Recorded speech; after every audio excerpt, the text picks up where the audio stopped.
السلام علیکم ورحمۃ اللہ وبرکاتہ. کیا حال ہے سب کا؟ الحمدللہ. نحمده ونصلی علی رسولہ الکریم. اما بعد فاعوذ باللہ من الشیطان الرجیم. بسم اللہ الرحمن الرحیم. رب اشرح لی صدری ویسر لی امری واحلل عقدۃ من لسانی یفقہوا قولی. علم سکھانے والا قابل رشک انسان ہے. عبداللہ بن مسعود رضی اللہ عنہما نے بیان کیا کہ رسول اللہ صلی اللہ علیہ وسلم نے فرمایا، رشک بس دو آدمیوں پر ہی کیا جانا چاہیے. ایک وہ شخص جسے اللہ نے مال دیا اور پھر اس نے وہ حق کے راستے میں بے دریغ خرچ کیا، یعنی کھلا خرچ کیا لیکن حق کے راستے میں، صحیح جگہوں پر، اسراف میں نہیں، فضول خرچی میں نہیں. اور دوسرا وہ شخص جسے اللہ نے حکمت یعنی دین کا علم، قرآن و سنت کا علم دیا، وہ اس کے موافق فیصلے کرتا ہے اور اس کی تعلیم بھی دیتا ہے، یعنی اپنی زندگی میں بھی اس کو نافذ کرتا ہے.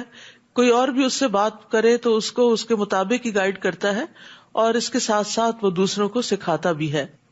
علم پھیلانے والے کے لیے نبی صلی اللہ علیہ وسلم نے دعا بھی کی ہے. آپ نے فرمایا، اللہ اس شخص کو تر و تازہ رکھے جس نے ہم سے کوئی بات سنی پھر اسے دوسروں تک پہنچایا. بعض اوقات پہنچانے والے سے سننے والا زیادہ یاد رکھنے والا ہوتا ہے. انس بن مالک کہتے ہیں کہ رسول اللہ صلی اللہ علیہ وسلم نے مسجد خیف میں منا کے اندر ہمیں خطبہ دیا، پس فرمایا، اللہ اس شخص کو تر و تازہ رکھے جس نے میری بات کو سن کر حفظ کیا، یعنی میمورائز کر لیا، اسے یاد رکھا، اور اس شخص کو پہنچایا جس نے اسے نہیں سنا تھا، یعنی جو پہلے سے نہیں جانتا تھا، پھر اس شخص کی طرف بھی گیا جس نے اسے نہیں سنا، یعنی اس شخص کو پہنچایا اور پھر خود بھی گیا. یعنی ایک ہوتا ہے علم کو کنوے کرنا کسی ذریعے واسطے سے، اور ایک یہ ہے کہ لوگوں کے پاس خود جا کر ان کو سکھانا. تو ہمیں ہر طرح سے خیر کی بات عام کرنی چاہیے تاکہ لوگوں کی زندگیاں سنوریں اور ہم اس پر خود بھی عمل کرنے والے ہوں، کیونکہ جو شخص علم پر عمل نہیں کرتا اس کی بات پھر اثر نہیں رکھتی. 23واں پارہ. اعوذ باللہ من الشیطان الرجیم. بسم اللہ الرحمن الرحیم. وما لی لا اعبد الذی فطرنی وإلیہ ترجعون. ااتخذ من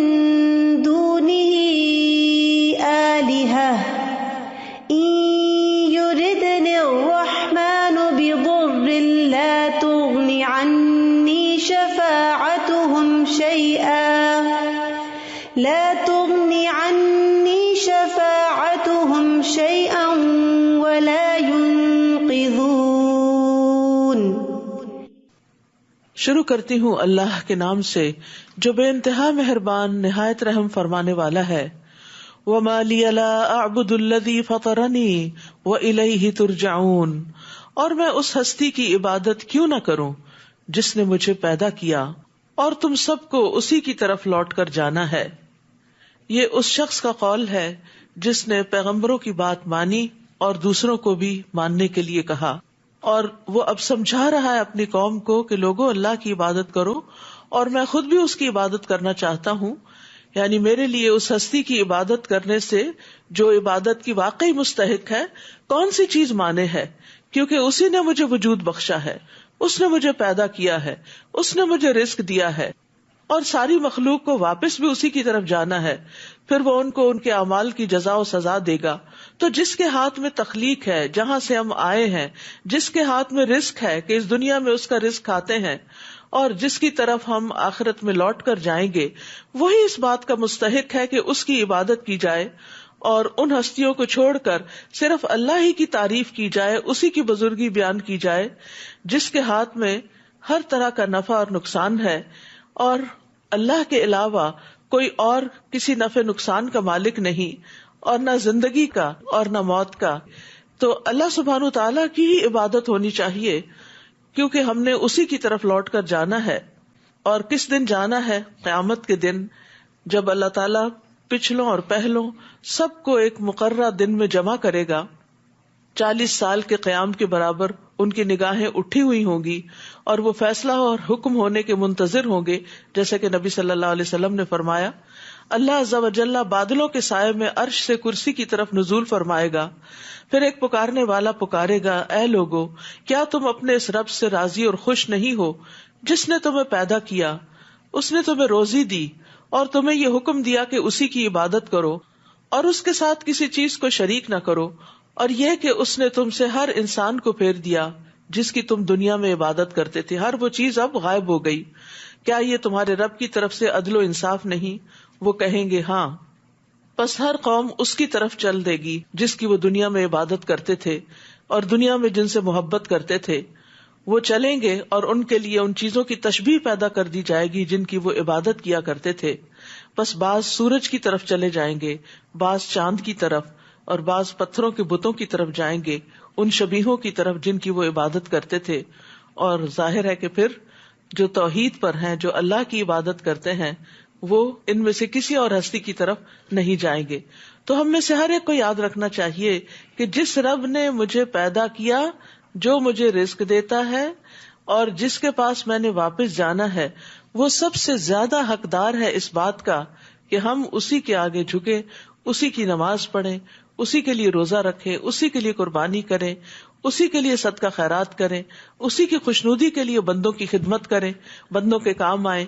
ہمارا سب کچھ اسی کی خاطر ہونا چاہیے، اسی سے ہم دعا کریں، اسی سے فریادیں کریں، مشکل وقت میں اسی کو پکاریں. یہ تمام امور عبادت سے تعلق رکھتے ہیں.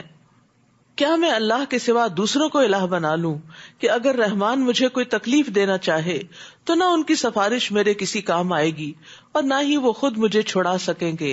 یعنی غیر اللہ تو کسی کام کے نہیں ہیں. تب تو میں یقیناً صریح گمراہی میں جا پڑا. میں تو بلا شبہ تمہارے رب پر ایمان لا چکا. تم میری بات توجہ سے سنو. لیکن سننے کی بجائے انہوں نے اس شخص کو ہی مار ڈالا. قیل ادخل الجنہ، آخر کار جب اسے قتل کر ڈالا گیا تو اس سے کہا گیا کہ جنت میں داخل ہو جاؤ. یعنی لوگوں نے تو اس کی قدر نہ کی، نہ اس کی بات کو امپورٹنس دی اور نہ بات مان کر دی. لیکن اللہ سبحانہ وتعالی نے اس بات کی وجہ سے جو اس نے اخلاص کے ساتھ کی تھی اور لوگوں کی خیرخواہی کی تھی، انہی کے مار ڈالنے کے بعد اس کو جنت عطا کر دی. وہ کہنے لگا، کاش میری قوم کو علم ہو جاتا کہ میرے رب نے مجھے بخش دیا اور مجھے معززین میں شامل کر لیا. یعنی مرنے کے بعد بھی وہ اپنی قوم کی فکر کر رہا ہے اور اپنی قوم کی خیرخواہی کر رہا ہے. ایک سچے دائی کے اندر یہی صفت ہوتی ہے کہ وہ زندہ ہو یا مردہ ہو، لوگوں کی طرف سے اس کو کوئی خیر پہنچ رہی ہو یا ان کی طرف سے کوئی تکلیف پہنچ رہی ہو، وہ ہر حال میں ان کا خیرخواہی ہوتا ہے. اور ایسی خیرخواہی پیغمبروں کے اندر ہوتی ہے، اور پھر جو ان کی سنتوں کی پیروی کرنے والے ہوں، کہ انسان ہلاکت چاہنے والوں سے بھی بھلائی کا ارادہ کرے. زید بن ارقم سے روایت ہے، وہ کہتے ہیں کہ ایک یہودی نے نبی صلی اللہ علیہ وسلم پر جادو کر دیا. آپ اس جادو کی وجہ سے چند دن بیمار رہے. پھر جبریل علیہ السلام آپ کی خدمت میں حاضر ہوئے اور کہا کہ ایک یہودی نے آپ پر جادو کر کے فلاں کنویں میں گرہیں ڈال رکھی ہیں. تو رسول اللہ صلی اللہ علیہ وسلم نے لوگوں کو وہاں پر بھیجا. وہ جادو کی گرہیں نکال لائے. لاتے ہی رسول اللہ صلی اللہ علیہ وسلم اس طرح کھڑے ہو گئے جس طرح رسی میں بندھے ہوئے ہوں اور کوئی شخص وہ رسی کھول دے، یعنی وہ کیفیت دور ہو گئی. پھر آپ نے اس کا تذکرہ بھی اس یہودی سے نہیں کیا، حالانکہ جبریل کے ذریعے ان کو یہ بات معلوم ہوئی تھی کہ مجرم کون ہے، جادو کرنے والا کون ہے. لیکن آپ نے نہ اس کو بلایا، نہ اس کو کچھ کہا، نہ اس کو کوئی ملامت کی، اور نہ ہی اس نے آپ کے چہرہ مبارک پر اس کا کچھ اثر بھی محسوس کیا. اگر ہمیں تو شک بھی پڑ جائے نا فلاں کی نظر لگی ہے، تو ہم سیدھے منہ اس سے بات بھی نہیں کرتے کہ اچھا یہ پھر نظر آ گیا ہے. یا کبھی کسی سے کوئی تکلیف پہنچ جاتی باتوں میں یا کسی اور طریقے سے. لیکن نبی صلی اللہ علیہ وسلم کا اخلاق دیکھے، اسی لیے اللہ تعالیٰ فرماتے ہیں وَإِنَّكَ لَعَلَىٰ خُلُقٍ عَظِيمٍ، کہ آپ اخلاق کی بلندیوں پر فائز ہیں. اور اس کے بعد ہم نے اس کی قوم پر آسمان سے کوئی لشکر نہیں اتارا اور نہ ہی ہمیں لشکر اتارنے کی کوئی حاجت تھی. وہ تو بس ایک دھماکہ ہوا جس سے وہ سب بجھ کر رہ گئے. بس ایک چیخ تھی اور اس چیخ سے ان کے دل پھٹ گئے اور وہ جہاں تھے وہیں کے وہیں ختم ہو گئے. یا حسرتن علی العباد ما یأتیہم من رسول الا کانوا بہ یستہزئون. افسوس ہے بندوں پر کہ ان کے پاس جو بھی رسول آیا اس کا وہ مذاق ہی اڑاتے رہے، یعنی انہوں نے اپنے خیر خواہوں کی کبھی قدر ہی نہیں کی. کیا انہوں نے دیکھا نہیں کہ کتنی ہی قومیں ہم ان سے پہلے ہلاک کر چکے ہیں جو ان کے پاس لوٹ کر نہیں آئے گی. وَإِن كُلٌّ لَمَّا جَمِيعٌ لَدَيْنَا مُحْضَرُونَ. اور یہ سب لوگ ایک دن ہمارے حضور حاضر کیے جائیں گے. اور ان لوگوں کے لیے مردہ زمین بھی ایک نشانی ہے. ہم نے اسے زندہ کیا اور اس سے اناج نکالا جس کا کچھ حصہ وہ کھاتے ہیں. نیز ہم نے اس میں کھجوروں اور انگوروں کے باغ پیدا کیے اور اس کے اندر سے چشمے بہا دیے تاکہ وہ اس کے پھل کھائیں، حالانکہ یہ سب کچھ ان کے ہاتھوں نے نہیں بنایا. پھر کیا وہ شکر ادا نہیں کرتے؟ تو آپ بھی جب کھانے کی میز پہ بیٹھے تو آپ دیکھیں کہ اس میں سے کیا چیز ہے جو میری تیار کی ہوئی ہے. کوئی بھی فروٹ ہو، انگور ہو، آم ہو، کیلا ہو، اس کو دیکھا کرے کہ یہ میرے رب نے پیدا کیا ہے، میرا اس میں کچھ بھی کمال نہیں. میں تو اس کو صرف گروسری شاپ سے خرید کر لے آئی ہوں اور دھو کے ٹیبل پہ رکھ دیا، باقی تو سب اللہ ہی کی عنایت ہے. اگر وہ پیدا نہ کرے تو ہمارے سٹورز میں یہ سب کچھ آئے کہاں سے، اور ہم خریدیں کہاں سے بنائیں گے؟ ہمارے کرنے کا کام کیا ہے؟ کھائیں اور شکر ادا کریں. وہ کہتے ہیں نا اردو میں ایک بڑا مشہور شعر ہے، رب کا شکر ادا کر بھائی جس نے ہماری گائے بنائی. یعنی اصل شکر تو اس کا ہے جس نے یہ سب کچھ پیدا کیا ہے. پاک ہے وہ ذات جس نے زمین کی نباتات سے تمام اقسام کے جوڑے پیدا کیے اور خود ان کی اپنی جنس کے بھی اور ان چیزوں کی بھی جنہیں یہ جانتے نہیں، یعنی جو آسمانوں میں ہے، زمین کی گہرائیوں میں ہے. ہر چیز جوڑا جوڑا ہے سوائے رب العالمین کے کہ وہ واحد ایک اکیلا ہے. اور یہاں آیت شروع ہو رہی سبحان اللہ سے. تعجب کے وقت انسان سبحان اللہ کہتا ہے، اللہ تعالیٰ کی نشانیوں کو دیکھنے کے وقت. اور یہاں پر حیرانی کی بات یہ ہے کہ اتنی بڑی بڑی نشانیاں لوگوں کے آس پاس ہیں لیکن اس کے باوجود وہ کفر پر اڑے ہوئے ہیں. اور ان کے لیے ایک نشانی رات بھی ہے جس کے اوپر سے ہم دن کو کھینچ لیتے ہیں تو ان پر اندھیرا چھا جاتا ہے اور سورج اپنی مقرر گزرگاہ پر چل رہا ہے. یہی زبردست علیم ہستی کا مقرر کردہ اندازہ ہے. یہاں اللہ تعالیٰ کی دو صفات العزیز العلیم بیان ہوئی ہیں کہ اللہ سبحانہ تعالیٰ غالب ہے، اسی کے کنٹرول میں ہے یہ سارے ستارے اور سیارے، اور پھر اسی نے اپنے علم کی بنا پر ان سب چیزوں کو تخلیق کیا اور ان کو چلا بھی رہا ہے. اور چاند کی ہم نے منزلیں مقرر کر دی ہیں. کس طرح باریک سا چاند طلوع ہوتا ہے اور پھر فل مون بن جاتا ہے اور پھر گھٹتے گھٹتے باریک سا واپس رہ جاتا ہے، حتیٰ کہ وہ کھجور کی پرانی ٹہنی کی طرح رہ جاتا ہے. نہ تو سورج سے یہ ہو سکتا ہے کہ وہ چاند کو جا پکڑے اور نہ ہی رات دن پر سبقت لے جا سکتی ہے. سب اپنے اپنے مدار پر تیزی سے رواں دواں ہیں، ہر کوئی اپنا کام کر رہا ہے، اللہ کی اطاعت میں لگا ہوا ہے. لیکن انسان ہے کہ وہ اپنا کام کم کرتا ہے اور دوسروں کے کاموں میں مداخلت زیادہ کرتا ہے، اپنا محاسبہ کم کرتا ہے اور دوسروں کا حساب کتاب اور غلطیاں زیادہ نکالتا ہے. لیکن مخلوق میں ہر چیز جو ہے وہ اپنے اپنے کام اور اپنی اپنی رفتار کے ساتھ دوڑ رہی ہے. اور ایک نشانی ان کے لیے یہ ہے کہ ہم نے ان کی نسل کو بھری ہوئی کشتی میں سوار کیا، اشارہ ہے کشتی نوح کی طرف علیہ السلام. پھر ان کے لیے ایسی ہی اور چیزیں پیدا کی، یعنی پہلی کشتی تو بنائی تھی نوح علیہ السلام نے، لیکن اس کے بعد پھر ان کو دیکھ کر بہت سی کشتیاں اور شپس دنیا میں بنے. فرمایا پھر ان کے لیے ایسی ہی اور چیزیں پیدا کی جن پر وہ سوار ہوتے ہیں.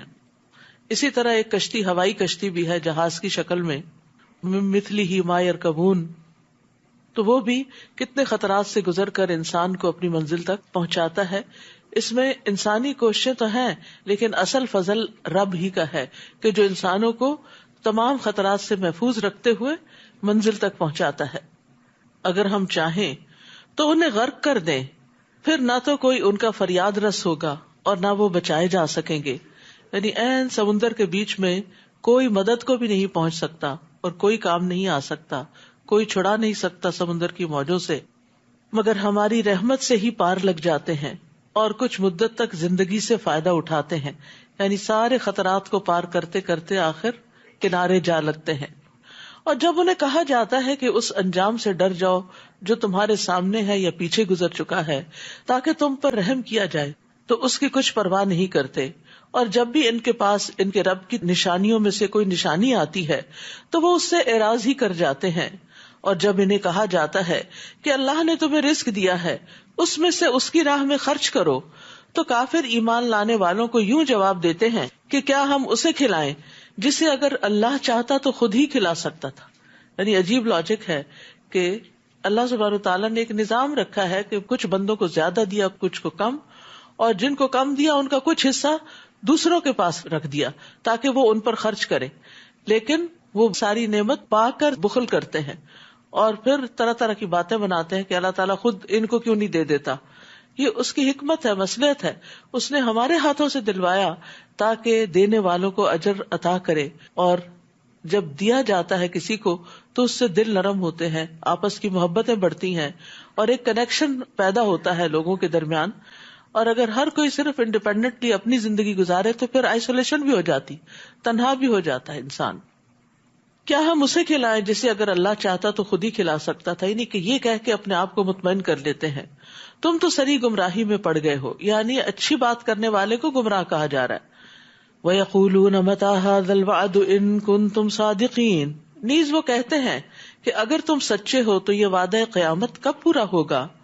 وہ صرف ایک دھماکے کا انتظار کر رہے ہیں جو انہیں آ پکڑے گا جبکہ یہ آپس میں جھگڑ رہے ہوں گے، یعنی وہ دنیا کے کاموں میں، آپس کی باتوں میں، خریدنے بیچنے میں جھگڑا کر رہے ہوں گے، بحث مباحثہ کر رہے ہوں گے، کوئی سیاست پر اور کوئی بزنس میں، مجلسوں میں اور بازاروں میں گفتگو کر رہے ہوں گے کہ یکا یک قیامت آ جائے گی۔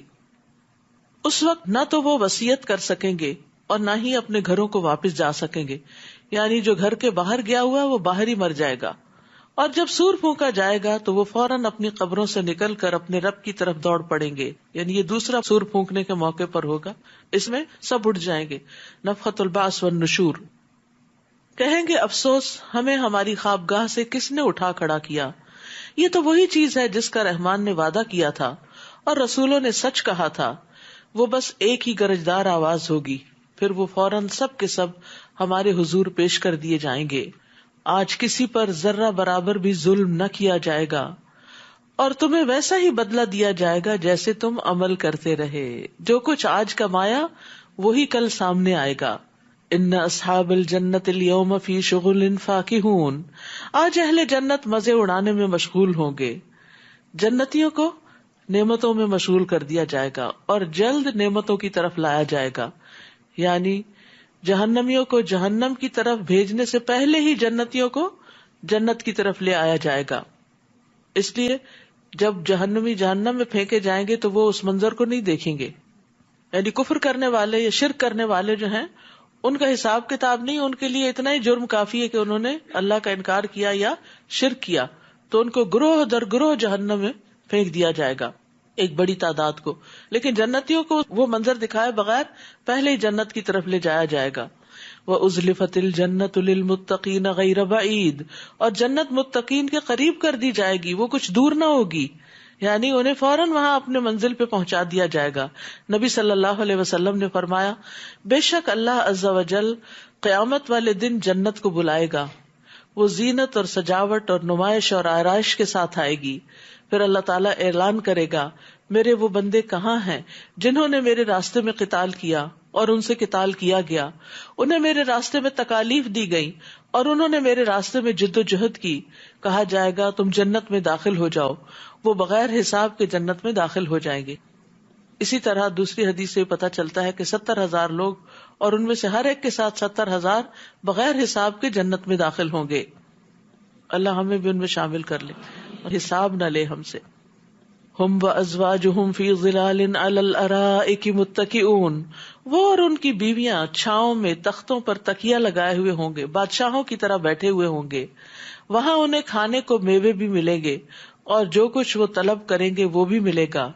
سلام قولا من رب الرحیم، مہربان رب فرمائے گا تم پر سلامتی ہو۔ وامتازوا اليوم ایھا المجرمون، اور اے مجرموں آج تم الگ ہو جاؤ، یعنی اہل ایمان سے علیحدہ ہو جاؤ۔ دنیا میں بس ایک دوسرے کے دوست ہو سکتے تھے، رشتہ دار ہو سکتے تھے، خونی تعلق ہو سکتا تھا، نسبی سسرالی تعلق ہو سکتا تھا، لیکن آج ایک ہی تعلق باقی رہا اور وہ ہے دینی تعلق، اللہ کی خاطر جو تعلق ہے کہ جس میں وہ ایک دوسرے کے ساتھ مل کر اللہ کی عبادت کرتے تھے، بس وہی ایک دوسرے کے دوست ہوں گے اور باقی ان سے الگ کر دیے جائیں گے. اللہ تعالیٰ فرمائے گا اے بنی آدم، کیا میں نے تمہیں تاکید نہیں کی تھی کہ شیطان کی عبادت نہ کرنا؟ وہ تمہارا صریح دشمن ہے، کھلا دشمن ہے.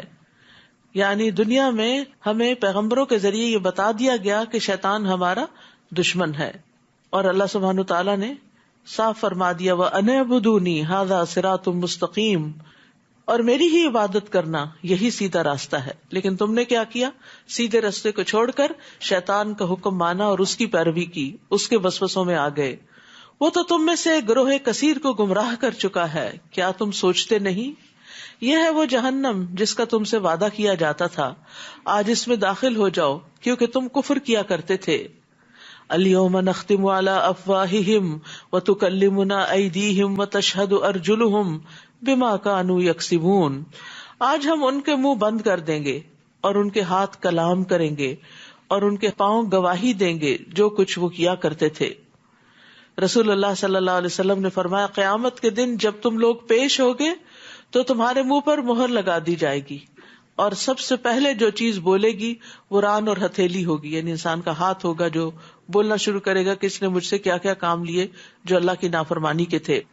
قیامت کے دن باقی اعضاء بھی انسان کے خلاف بولیں گے جس جس عضو سے انسان نے اللہ کی نافرمانی کا کام لیا. قیامت کے دن ایک شخص آئے گا اور کہے گا اے میرے رب، میں تجھ پر، تیری کتابوں پر، تیرے رسولوں پر ایمان لایا، میں نے نماز پڑھی. اس سے جس قدر ہوگا اپنی نیکی کی تعریف کرے گا کہ میں نے یہ بھی نیک کام کیا، یہ بھی کیا. پھر اللہ تعالیٰ فرمائے گا ہم ابھی تیرے خلاف گواہ بھیجتے ہیں. پھر اس کے منہ پر مہر لگا دی جائے گی اور اس کی ران، اس کا گوشت اور اس کی ہڈیوں سے کہا جائے گا بولو. پھر اس کی ران، اس کا گوشت، اس کی ہڈیاں اس کے اعمال کی گواہی دیتے ہوئے بولیں گی. یعنی انسان اپنے منہ سے تو اپنے نیک اعمال کا دنیا میں بھی بڑا ذکر کرتا رہتا ہے، لیکن قیامت کے دن وہ زیادہ دیر جھوٹ نہیں بول سکے گا. جو اس کے عمل ہوں گے وہ ویسے ہی سامنے آ جائیں گے، اور جن کو وہ اپنی نیکی بتا رہا ہوگا اور وہ نیکی نہیں، دراصل بدنیتی سے کوئی اور ہی غلط کام کیے ہوئے تھے، تو وہ بھی کھل کے سامنے آ جائیں گے اور عذاب بول پڑیں گے. اور اس وقت آپ دیکھیں کہ انسان کو کس قدر شرمندگی ہوگی. کبھی آپ نے یہ تجربہ کیا ہوگا کہ آپ اپنے کسی دوست سے، کسی گیسٹ سے کوئی بات کر رہے ہیں، اپنا کوئی ایکسپیرینس شیئر کر رہے ہیں، کہیں ٹریولنگ پہ گئے، کوئی چیز دیکھی تو اتنے وہ بچہ بول پڑتا نہیں ماما ایسے نہیں تھا، ایسے تھا. تو اس وقت کس قدر شرمندگی ہوتی ہے. چاہے ہم بھول کے ہی کوئی ایسی بات کر رہے ہوں یا بچہ ہی غلط کہہ رہا ہو اور ماں باپ کو ویسے ہی غلط کہے، لیکن وہ وقت انتہائی شرمندگی کا وقت ہوتا ہے کہ جب ایک انسان ایک بات کہہ رہا ہو اور بڑے یقین کے ساتھ اور دوسرا اس کو جھٹلا رہا ہو. اور یہاں تو یہ کہ دوسرا نہیں ہے، خود انسان کا اپنا وجود ہے. تو امیجن کرے کہ کس قدر شرمندگی کی بات ہوگی. اور اگر ہم چاہیں تو ان کی آنکھیں مٹا دیں، پھر وہ راہ کی طرف آگے بڑھیں تو کیسے دیکھ سکتے ہیں. یعنی دنیا میں اگر ہم صرف ایک نعمت بھی لے لیں تو ان کی زندگی دوبھر ہو کے رہ جائے. جو لوگ پہلے دیکھتے ہیں اور پھر وہ نہیں دیکھ پاتے. اور اگر آپ اس کا ایکسپیرینس کرنا چاہیں تو آپ کسی وقت اپنے ہی گھر میں، اپنے ہی بیڈ روم میں، اپنے ہی واش روم میں آنکھیں بند کر کے ذرا کوئی کام کریں، اپنے ہی کچن میں تھوڑی دیر کے لیے آنکھیں بند کریں، تو اس وقت قدر آئے گی کہ آنکھیں کتنی بڑی نعمت. اور دن میں باقی اعضاء پھر بھی ریسٹ کرتے ہیں، لیکن ہم سارا دن ان آنکھوں سے دیکھتے، سارا دن، چاہے پڑھ رہے ہوں، چاہے ویسے کچھ دیکھ رہے ہوں. یعنی جب تک ہم جاگتے ہیں ہماری آنکھیں مسلسل کام کر رہی ہوتی، لمحوں کے لیے جھپکتے بھی ہیں لیکن پھر دیکھنے لگتے ہیں، کیونکہ ہم برداشت ہی نہیں کر پاتے کہ ہم جاگ رہے ہیں اور ہماری آنکھیں بند ہوں. تو فرمایا اگر ہم چاہیں، نہیں اللہ تعالیٰ کے لیے ان کو عذاب دینا اور ان کی نافرمانیوں پر اور ان کی سرکشیوں پر ان کو پکڑنا کچھ مشکل کام نہیں.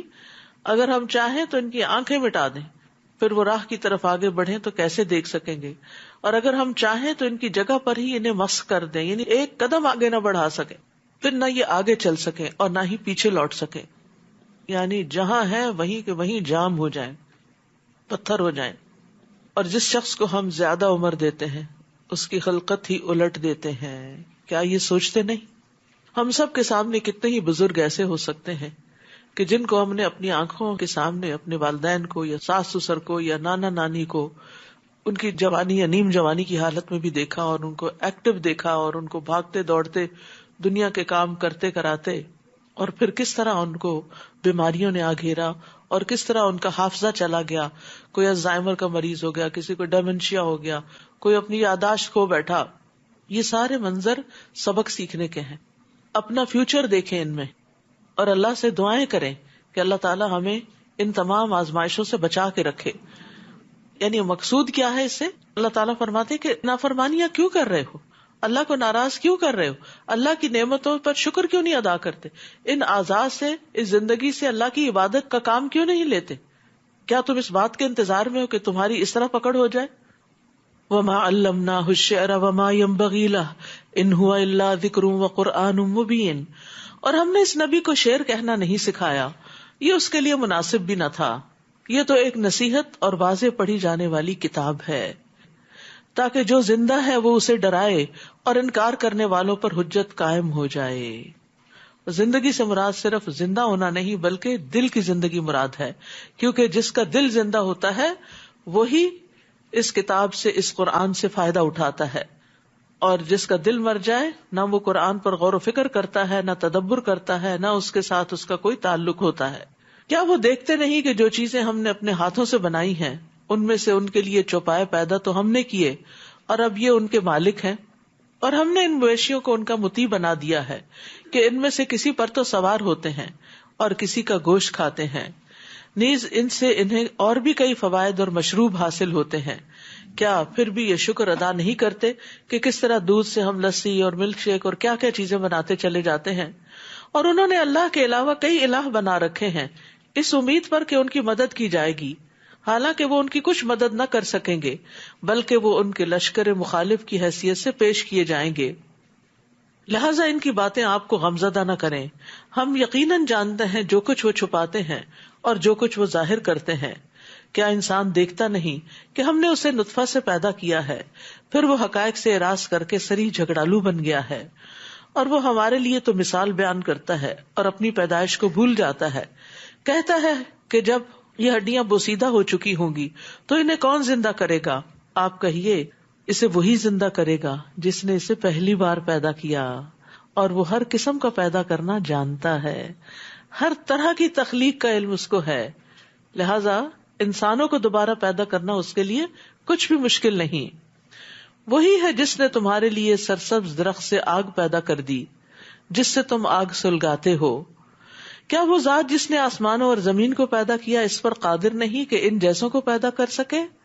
یعنی آسمان کی پیدائش بڑا کام ہے یا اس انسان کو دوبارہ پیدا کرنا جس کو پہلی بار وہ خود پیدا کر چکا ہے؟ کیوں نہیں, وہی تو سب کچھ پیدا کرنے والا اور سب کچھ جاننے والا ہے.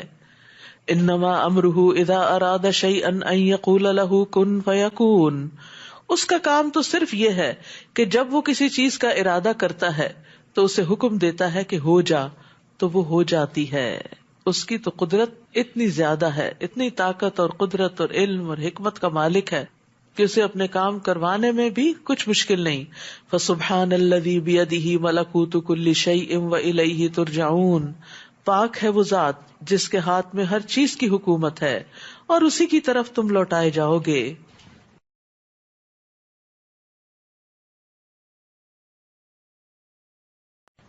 سورۃ صافات.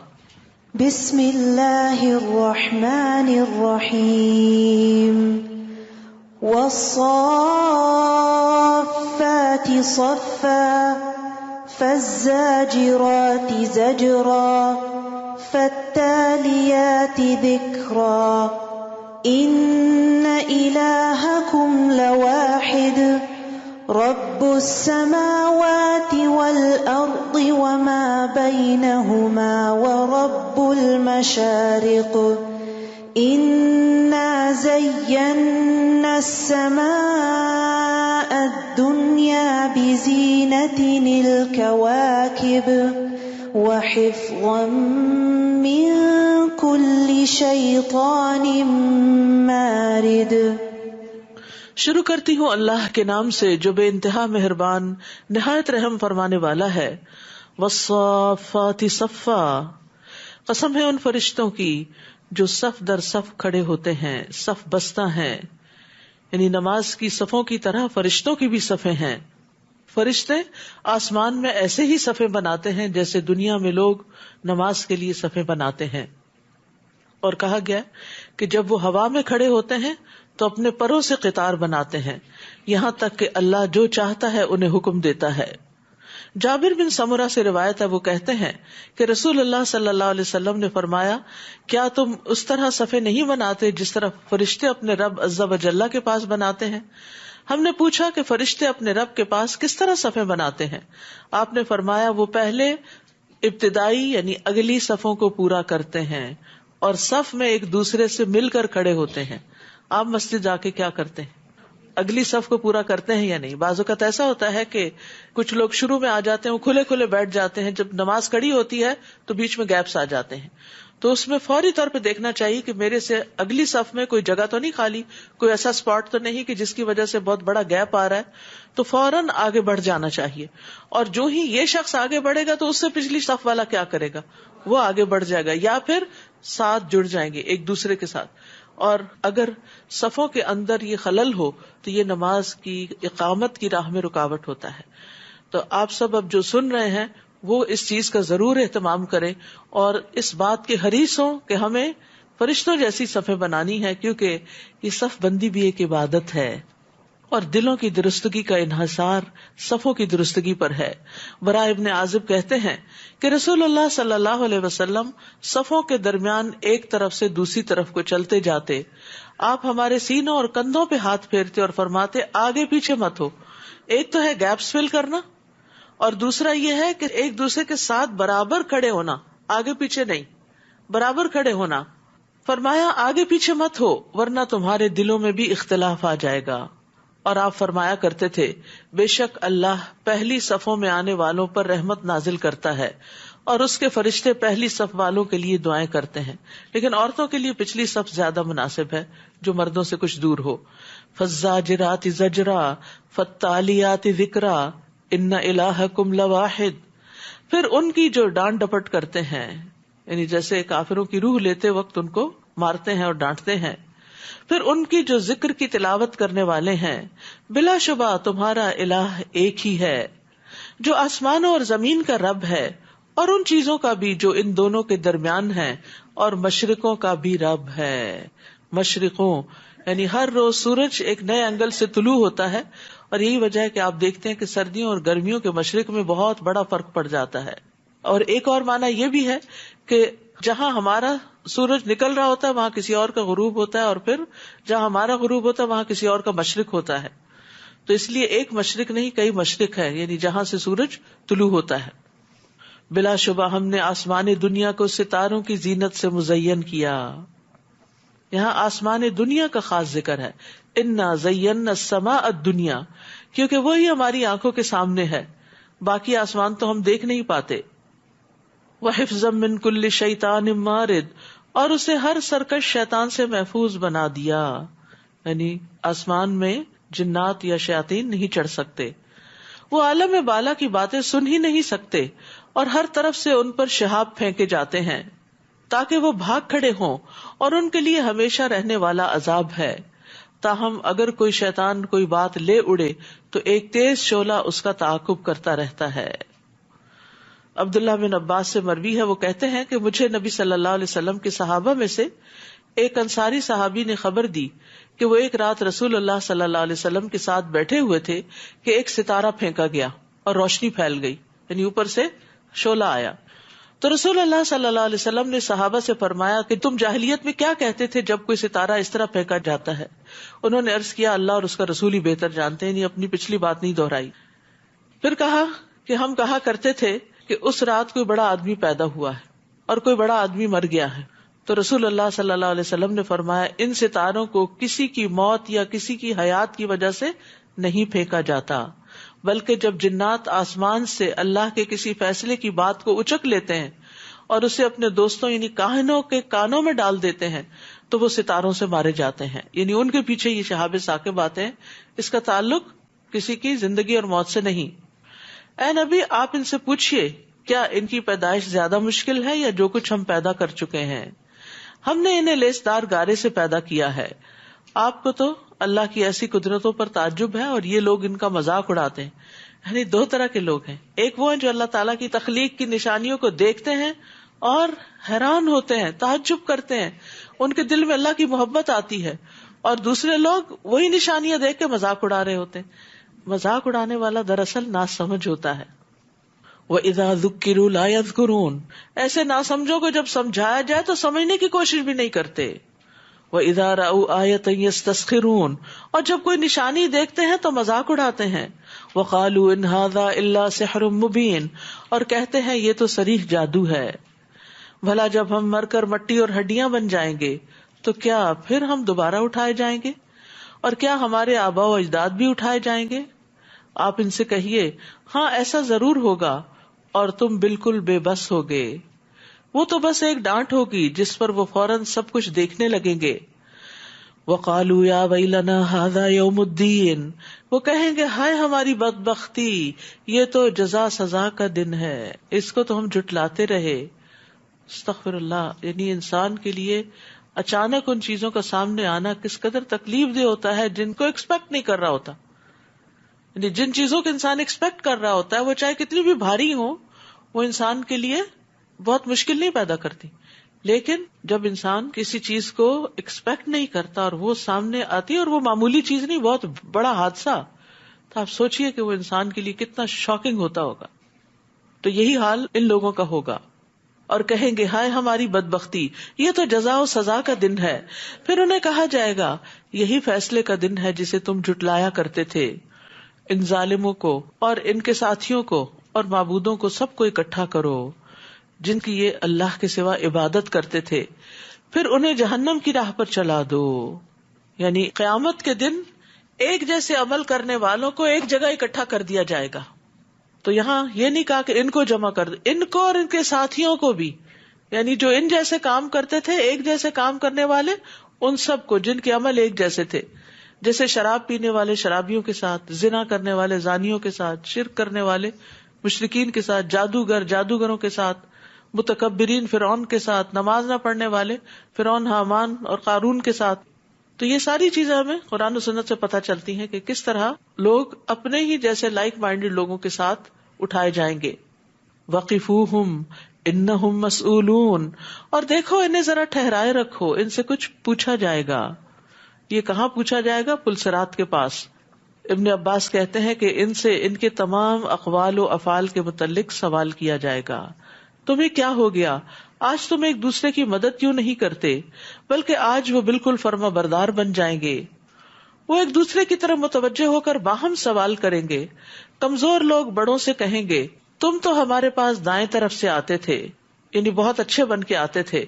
بڑے لوگ کہیں گے بات یوں نہیں، بلکہ تم خود ہی ایمان لانے والے نہیں تھے، یعنی ہمارا کوئی زور نہیں تھا تم پر، تم خود ہی ایمان نہیں لاتے تھے، اور ہمارا تم پر کچھ زور بھی نہ تھا، بلکہ تم خود ہی سرکش تھے۔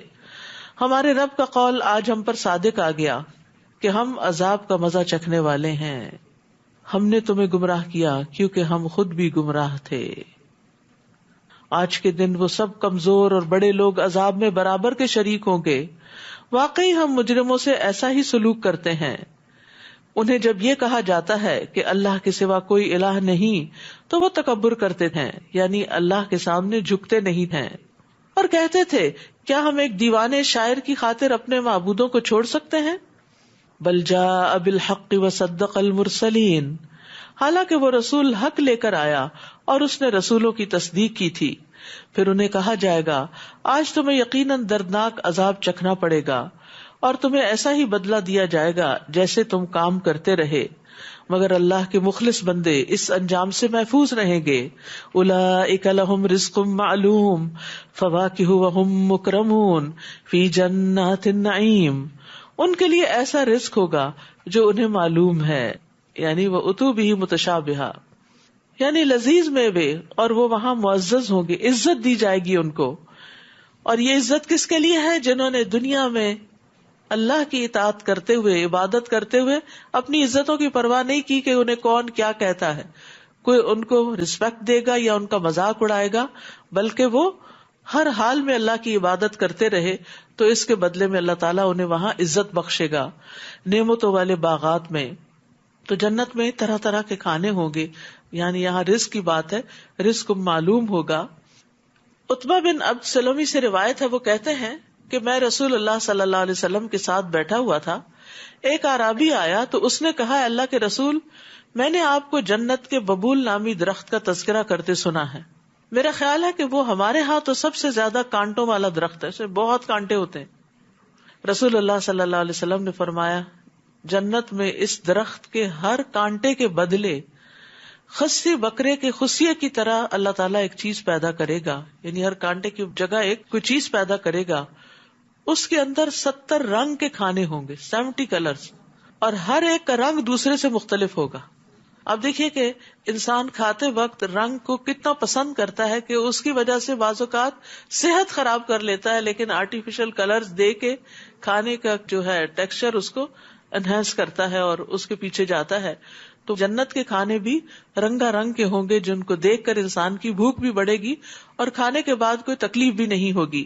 اسی طرح جنت میں بڑے بڑے پھل ہوں گے، جھکے ہوئے ہوں گے.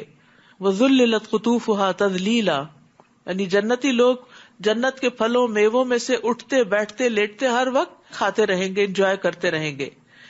اسی طرح ان کی جو تخلیق ہوگی یا ان کی جو شکل ہوگی، اس کے بارے میں ابن عباس کہتے ہیں کہ جنت کی کھجوروں کے تنے سبز زمرد کے ہیں. کھجور کی ٹہنیوں کا ابتدائی حصہ سرخ سونے کا ہے اور اس کی ٹہنیوں کا چھلکا جنتیوں کا لباس ہوگا، اور ان میں سے کچھ کپڑے چھوٹے اور کچھ بڑے ہوں گے، ہلے ہوں گے. اس کے پھل مٹکوں اور ڈولوں کے برابر ہوں گے. وہ دودھ سے زیادہ سفید، شہد سے زیادہ میٹھے، مکھن سے زیادہ نرم ہوں گے، اور ان میں گٹلیاں نہیں ہوں گی، سیڈ لیس ہوں گے. علی سرور متقابلین، ایک دوسرے کے سامنے تختوں پر بیٹھے ہوں گے، یعنی ایک دوسرے کو فیس کر رہے ہوں گے، کاؤچز پر ہوں گے. ان کے لیے خالص شراب کے جام کا دور چلے گا، یعنی پھلوں کے بعد پھر ڈرنک ہوں گے، جو نہایت شفاف اور پینے والوں کے لیے لذیذ ہوگا، جس سے نہ انہیں سر درد ہوگا اور نہ وہ مدہوش ہوں گے. یہ ہے جنت کی شراب جو تکلیف نہیں دے گی. وَعِندَهُمْ قَاصِرَاتُ الطَّرْفِ عِينٌ كَأَنَّهُنَّ بَيْضٌ مَكْنُونٌ، اور ان کے پاس نگاہیں نیچی رکھنے والی اور موٹی موٹی آنکھوں والی عورتیں ہوں گی، یعنی غض بصر کرنے والی، ایسی نازک جیسے انڈے کے چھلکے کے نیچے چھپی ہوئی جھلی. جب انڈے کا اوپر والا چھلکا اتارا جاتا ہے نا اور وہ ٹوٹتا نہیں، تو درمیان میں ایک جھلی آتی ہے، تو انتہائی سافٹ نرم سی ہوتی ہے. تو ان کی سکن کی سافٹنس کا یہاں ذکر کیا گیا کہ وہ کیسی ہوگی. یہ لوگ بھی ایک دوسرے کی طرف متوجہ ہو کر سوال کریں گے. ان میں سے ایک کہے گا، دنیا میں میرا ایک دوست تھا جو مجھے کہا کرتا تھا، کیا تم بھی تصدیق کرنے والوں میں شامل ہو گئے؟ تم بھی آخرت کو مانتے ہو؟ بھلا جب ہم مر کر مٹی اور ہڈیاں بن جائیں گے تو کیا ہم ضرور سزا دیے جانے والے ہیں؟ پھر کہے گا، کیا تم اس کا حال معلوم کرنا چاہتے ہو؟ یعنی 2 دوست تھے، 2 کولیگز تھے، 2 کو ورکرز تھے. قرین کا لفظ آیا ہے، جو دنیا میں اکٹھے کام کرتے تھے لیکن دونوں کے عقیدے فرق تھے. تو جب جنت والا جنت میں پہنچ جائے گا تو اس سے کہا جائے گا، کیا تم نے دیکھنا ہے کہ تمہارا وہ دوست جو آخرت کو نہیں مانتا تھا، اس کا انجام کیا ہوا؟ پھر جب وہ جھانکے گا تو اسے جہنم کے عین درمیان میں دیکھے گا اور کہے گا، اللہ کی قسم تم مجھے ہلاک کر کے ہی چھوڑتے، یعنی تم تو اپنے اس عقیدے پر مجھے بھی لانے والے تھے، اور اگر مجھ پر میرے رب کا احسان نہ ہوتا تو میں بھی مجرموں کی طرح حاضر کیے ہوئے لوگوں میں شامل ہوتا، یعنی جہنم میں حاضر کیے ہوئے. تو اس آیت میں ایک طرح سے برے ساتھیوں اور برے ہم نشینوں سے بچ کے رہنے کی نصیحت کی گئی ہے، اور خاص طور پر اس چیز سے بچنے کی جس چیز کی طرف وہ دعوت دیتے ہیں، ہلاکت کے کام جن کو وہ مزین کر کے پیش کرتے ہیں. تو یاد رکھیے، بری دوستی کے برے ہی اثرات ہوتے ہیں. رسول اللہ صلی اللہ علیہ وسلم نے فرمایا، نیک صالح ساتھی کی مثال کستوری والے کی مانند ہے. اگرچہ تجھے اس سے کستوری نہ بھی ملے تو تجھے اس کی خوشبو تو ضرور پہنچے گی. اور برے ساتھی کی مثال بھٹی والے کی طرح ہے، اگر تجھے اس کی کالک نہ بھی لگی تو تجھے اس کا دھواں ضرور آئے گا. تو اس لیے انسان کو ہمیشہ اچھے لوگوں میں بیٹھنا چاہیے، ورنہ اگر انسان کی کمپنی اچھی نہیں تو وہ انسان کو اپنی طرف کھینچ لے گی. نبی صلی اللہ علیہ وسلم نے فرمایا، مومن آدمی کے علاوہ کسی کی صحبت اختیار نہ کرو، اور تمہارا کھانا سوائے متقی کے کوئی نہ کھائے، کیونکہ قیامت کے دن متقین کے علاوہ سب ایک دوسرے کے دشمن ہو جائیں گے. اور اچھے دوستوں کی دعا بھی کرنی چاہیے. علقمہ کہتے ہیں جب میں شام آیا تو میں نے 2 رکعت نماز پڑھ کر یہ دعا کی، اللہم یسر لی جلیسا صالحا، اے اللہ مجھے کوئی نیک ساتھی عطا کر، نیک دوست عطا کر۔ پھر میں ایک قوم کے پاس آیا اور ان کی مجلس میں بیٹھ گیا۔ تھوڑی ہی دیر بعد ایک بزرگ آئے اور میرے پاس بیٹھ گئے۔ میں نے پوچھا یہ کون ہے؟ لوگوں نے بتایا یہ ابو درداء ہیں، صحابی ہیں۔ اس پر میں نے عرض کیا میں نے اللہ سے دعا کی تھی کہ مجھے کوئی نیک ساتھی عطا فرما، تو اللہ نے آپ کو مجھے عطا کر دیا۔ حالانکہ وہ اس مجلس کے اندر ہی بیٹھے ہوئے تھے۔ تو ایون مجلس میں بھی اگر آپ کے ساتھ کوئی ایسا شخص بیٹھا ہوتا ہے کہ جس کی پوری توجہ خیر کی بات سننے کی طرف ہوتی ہے تو آپ کا وقت بھی بہت اچھا گزرتا ہے۔ لیکن اگر وہ ادھر ادھر کی چیزوں میں مشغول رہے، کبھی ادھر دیکھے کبھی ادھر دیکھے، تو اس سے آپ بھی ڈسٹریکٹ ہوتے ہیں۔ افما نحن بمیتین الا موتتنا الاولی وما نحن بمعذبین۔ پھر وہ خوشی سے اپنے دل میں کہے گا کیا اب تو ہمیں موت نہیں آئے گی؟ ہمیں پہلی ہی بار مرنا تھا جو مر چکے، اور اب ہمیں عذاب بھی نہیں ہوگا۔ ان ھذا لھو الفوز العظیم، یقیناً یہ بہت بڑی کامیابی ہے۔ لمثل ھذا فلیعمل العاملون، ایسی ہی کامیابی کے لیے عمل کرنے والوں کو عمل کرنے چاہیے۔ یعنی جو لوگ چاہتے ہیں کہ وہ بھی اس طرح کی جنت میں پہنچے تو انہیں کچھ کرنا چاہیے، کیونکہ جنت صرف باتوں سے نہیں ملتی، اس کے لیے عملی اقدام کرنے پڑتے ہیں۔ اذالک خیر نزلا ام شجرۃ الزقوم، بتاؤ ایسی مہمانی اچھی ہے یا زقوم کے درخت کی مہمانی؟ زقوم کا ایک قطرہ بھی دنیا میں ٹپکا دیا جائے تو زمین والوں کی زندگی تلخ کر دے۔ تو سوچنے کی بات ہے کہ جس کا ایک قطرہ اتنا کڑوا ہے، قطرہ، تو زقوم کیسا ہوگا؟ دنیا میں ذرا سا ذائقہ بدل جائے نا چیز کا تو ہم رکھ دیتے ہیں، یا اپنی پسند کا نہ ہو، اچھے سے اچھا کھانا بنا ہوا اگر اپنی مرضی کا نہ ہو تو ہم کیا کرتے ہیں؟ ہم کھاتے نہیں۔ تو وہاں پسند کی تو خیر بہت ہی دور کی بات ہے، جو ہوگا وہ اتنا زہریلا ہوگا، اتنا تکلیف دہ ہوگا کہ اس کے علاوہ کوئی اور آپشن بھی نہیں ہوگی۔ دنیا میں تو اور آپشنز ہو جاتی ہیں نا۔ انا جعلناها فتنة للظالمین، جسے ہم نے ظالموں کے لیے ایک آزمائش بنا دیا۔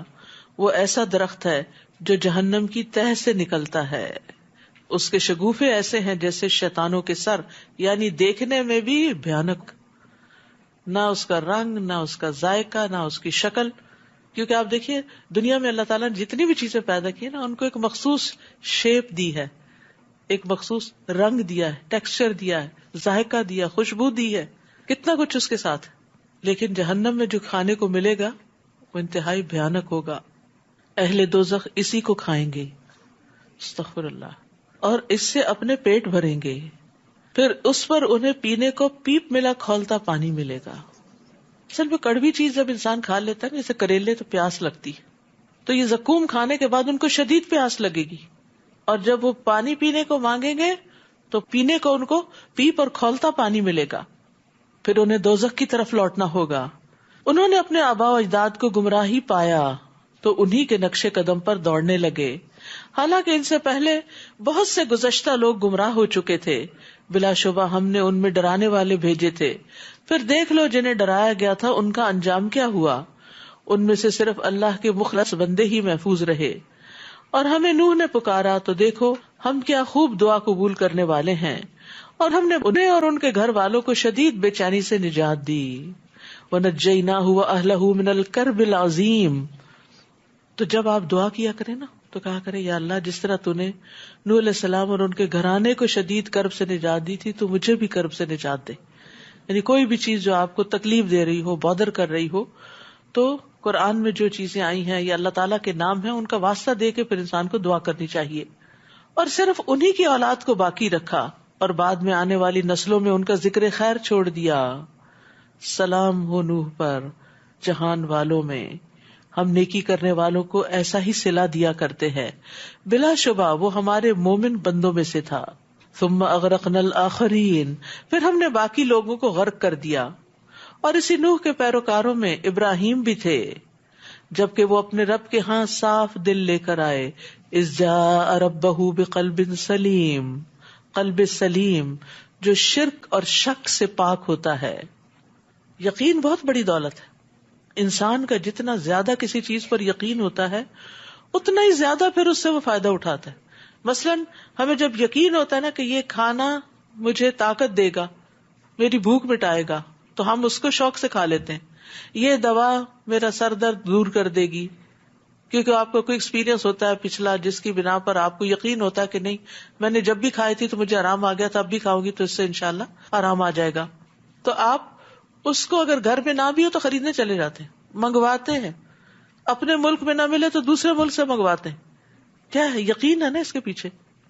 اسی طرح جس کو مرنے کا یقین ہو وہ پھر اس کی تیاری کرتا ہے. جیسے سفر کا یقین ہو، اگر آپ کا ٹکٹ آ چکا ہے، ویزا آ چکا ہے، تو آپ سفر کرنے کے لیے پوری تیاری شروع کر دیں گے. اور جب تک آپ کا ویزا نہیں آتا تو پھر کیا ہوتا ہے؟ آپ تیاری نہیں کرتے، کیونکہ آپ شک کی حالت میں، پتہ نہیں جانا ہے یا نہیں جانا، جب جانا ہوگا تو دیکھیں گے. تو شک جو ہے وہ عمل کی قوت چھین لیتا ہے، لیکن یقین سے عمل کی قوت بڑھتی ہے.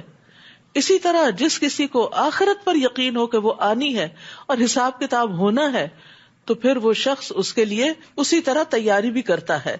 تو قلب سلیم وہ ہوتا ہے کہ جس میں اللہ کے بارے میں شک نہیں، آخرت کے بارے میں شک نہیں، جزا سزا کے بارے میں شک نہیں. اور فارابی کہتے ہیں میں نے محمد بن سیرین سے پوچھا یہ قلب سلیم کیا چیز ہے، اس سے کیا مراد ہے؟ انہوں نے کہا جو اللہ کی مخلوق کے معاملے میں اللہ عز و جل کے لیے خیر خواہی کرنے والا ہو، یعنی بندوں کا خیر خواہ. قلب سلیم والا کون ہوتا ہے؟ جو بندوں سے اچھا کرتا ہے. بندوں سے اچھا صرف وہ کر سکتا ہے جو اللہ پر یقین رکھتا ہو کہ وہ مجھے اس کی جزا دے گا. ورنہ کوئی ایک بندہ ایسا بتا دے جس کی کوئی بات آپ کو کبھی بری نہ لگی ہو یا جس سے آپ کو کوئی تکلیف نہ پہنچی ہو، حتیٰ کہ جن سے ہم شدید محبت کرتے ہیں ان کی بھی بہت سی باتوں سے اگری نہیں کرتے اور ان سے بھی اختلاف ہوتا ہے اور ان سے بھی کبھی کوئی تکلیف پہنچتی ہے. ہمارے والدین ہو سکتے ہیں، استاد ہو سکتے ہیں، ہمارے بہن بھائی ہو سکتے ہیں، دوست ہو سکتے ہیں، کوئی بھی. تو آپ دیکھیے اگر ہم پھر بدلہ لینے پر ہی آ جائیں تو کیا کسی کی خیر خواہی کر سکتے ہیں؟ اگر کسی نے ہمیں دھوکہ دیا ہو تو ہم اس کے ساتھ اچھا نہیں کر سکتے اگر ہم اللہ کے لیے نہ کریں، کیونکہ اگر اس کے لیے کریں گے اس سے بھلائی تو نہیں کر سکیں گے. تو قلب سلیم والا ہی دراصل اچھے اچھے کام کرنے کے قابل ہوتا ہے، کیونکہ وہ اپنے دل سے اس طرح کے منفی اثرات کو صاف کرتا رہتا ہے، اپنے دل کو سلامت رکھتا ہے. جریر بن عبداللہ کہتے ہیں کہ میں نے نبی صلی اللہ علیہ وسلم سے ہر مسلمان سے خیر خواہی کرنے پر بیعت کی. تو خیر خواہی جو ہے وہ ہر مسلمان کا حق ہے. رسول اللہ صلی اللہ علیہ وسلم نے فرمایا مسلمان کے مسلمان پر 6 حق ہیں.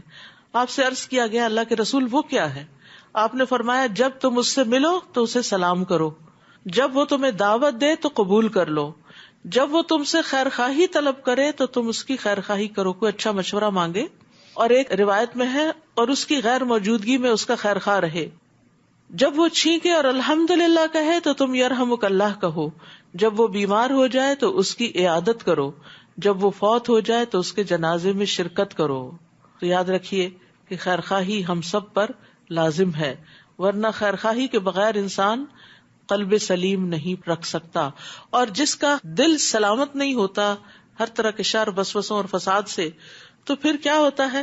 انسان ہر وقت منفی باتیں کرتا ہے، لوگوں سے صرف شکوے شکایت کرتا ہے. اور کہتے ہیں کہ اگر صرف 30 منٹ کے لیے بھی دن میں انسان بری سوچیں سوچتا ہے، شکوے شکایت اور غم اور دکھ کی باتیں، تو اس سے اس کے دماغ کی شریانوں کو نقصان پہنچتا ہے.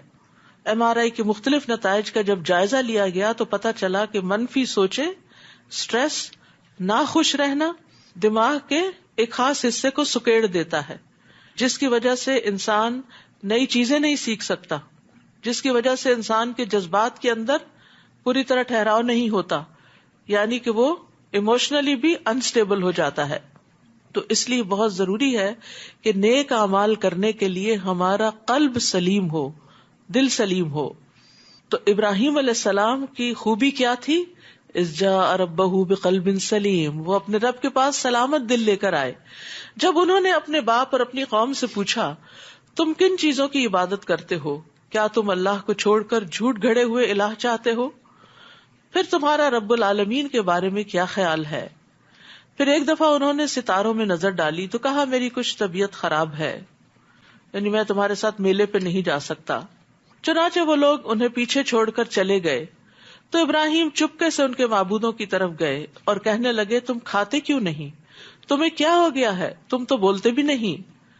پھر وہ ان پہ پل پڑے اور دائیں ہاتھ سے خوب ضربیں لگائیں۔ واپس آ کر قوم نے جو یہ حال دیکھا تو دوڑتے ہوئے ابراہیم کے پاس آئے۔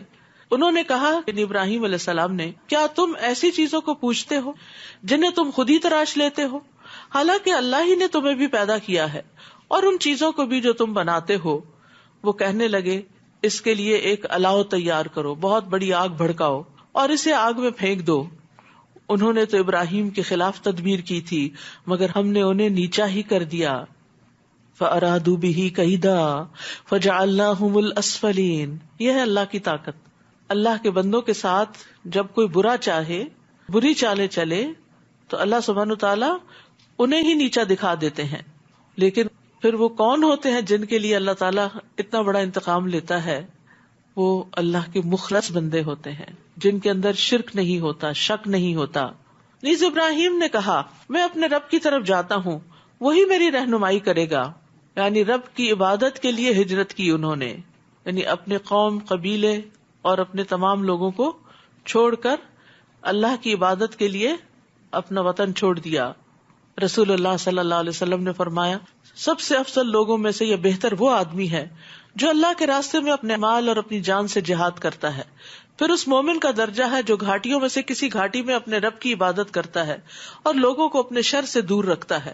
تو یہ گھاٹی ہو یا آپ کا گھر ہو، اپنی عبادت پہ انسان فوکس کرے اور دوسرے لوگوں کو ستائے نہیں۔ کیونکہ افسوس کے ساتھ کہنا پڑتا ہے کہ بہت سے گھرانوں میں بعض اوقات بزرگ خواتین ہی نماز، روزہ، عبادت ہر چیز کر رہے ہوتے ہیں، لیکن اس کے ساتھ ساتھ بہوؤں کو، بچوں کو، گھر والوں کو تنگ کرنے میں بھی کوئی کسر نہیں اٹھا رکھتے۔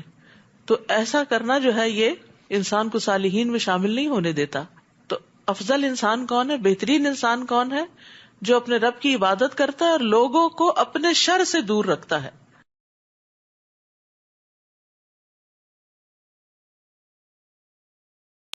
رب هب لی من الصالحین فبشرناہ بغلام حلیم۔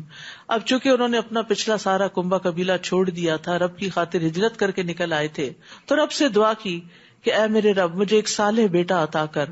چنانچہ ہم نے انہیں ایک بردبار بیٹے کی بشارت دی۔ بہترین طریقے سے کمپنسیشن ہوئی۔ اشارہ ہے اسماعیل علیہ السلام کی طرف۔ پھر جب وہ بیٹا ان کے ہمراہ دوڑ دھوپ کرنے کی عمر کو پہنچ گیا تو ایک دن ابراہیم نے کہا بیٹے میں نے خواب میں دیکھا ہے کہ میں تمہیں ذبح کر رہا ہوں، اب بتاؤ تمہاری کیا رائے ہے؟ بیٹے نے جواب دیا ابا جان وہی کچھ کیجئے جو آپ کو حکم ہوا ہے، آپ انشاءاللہ مجھے صبر کرنے والا ہی پائیں گے۔ تو یہاں ابراہیم علیہ السلام نے اپنے بیٹے سے مشورہ کیا، اس لیے نہیں کہ اس کی رائے کی طرف رجوع کرے، بلکہ دیکھنا یہ چاہتے تھے کہ اس کا کیا نقطہ نظر ہے، اور اس لیے بھی کہ وہ مینٹلی تیار ہو جائے، اپنے دل کو وہ بھی مضبوط کر لیں اور والد بھی مضبوط کر لیں اور اپنے نفس کو صبر پر آمادہ کر لیں۔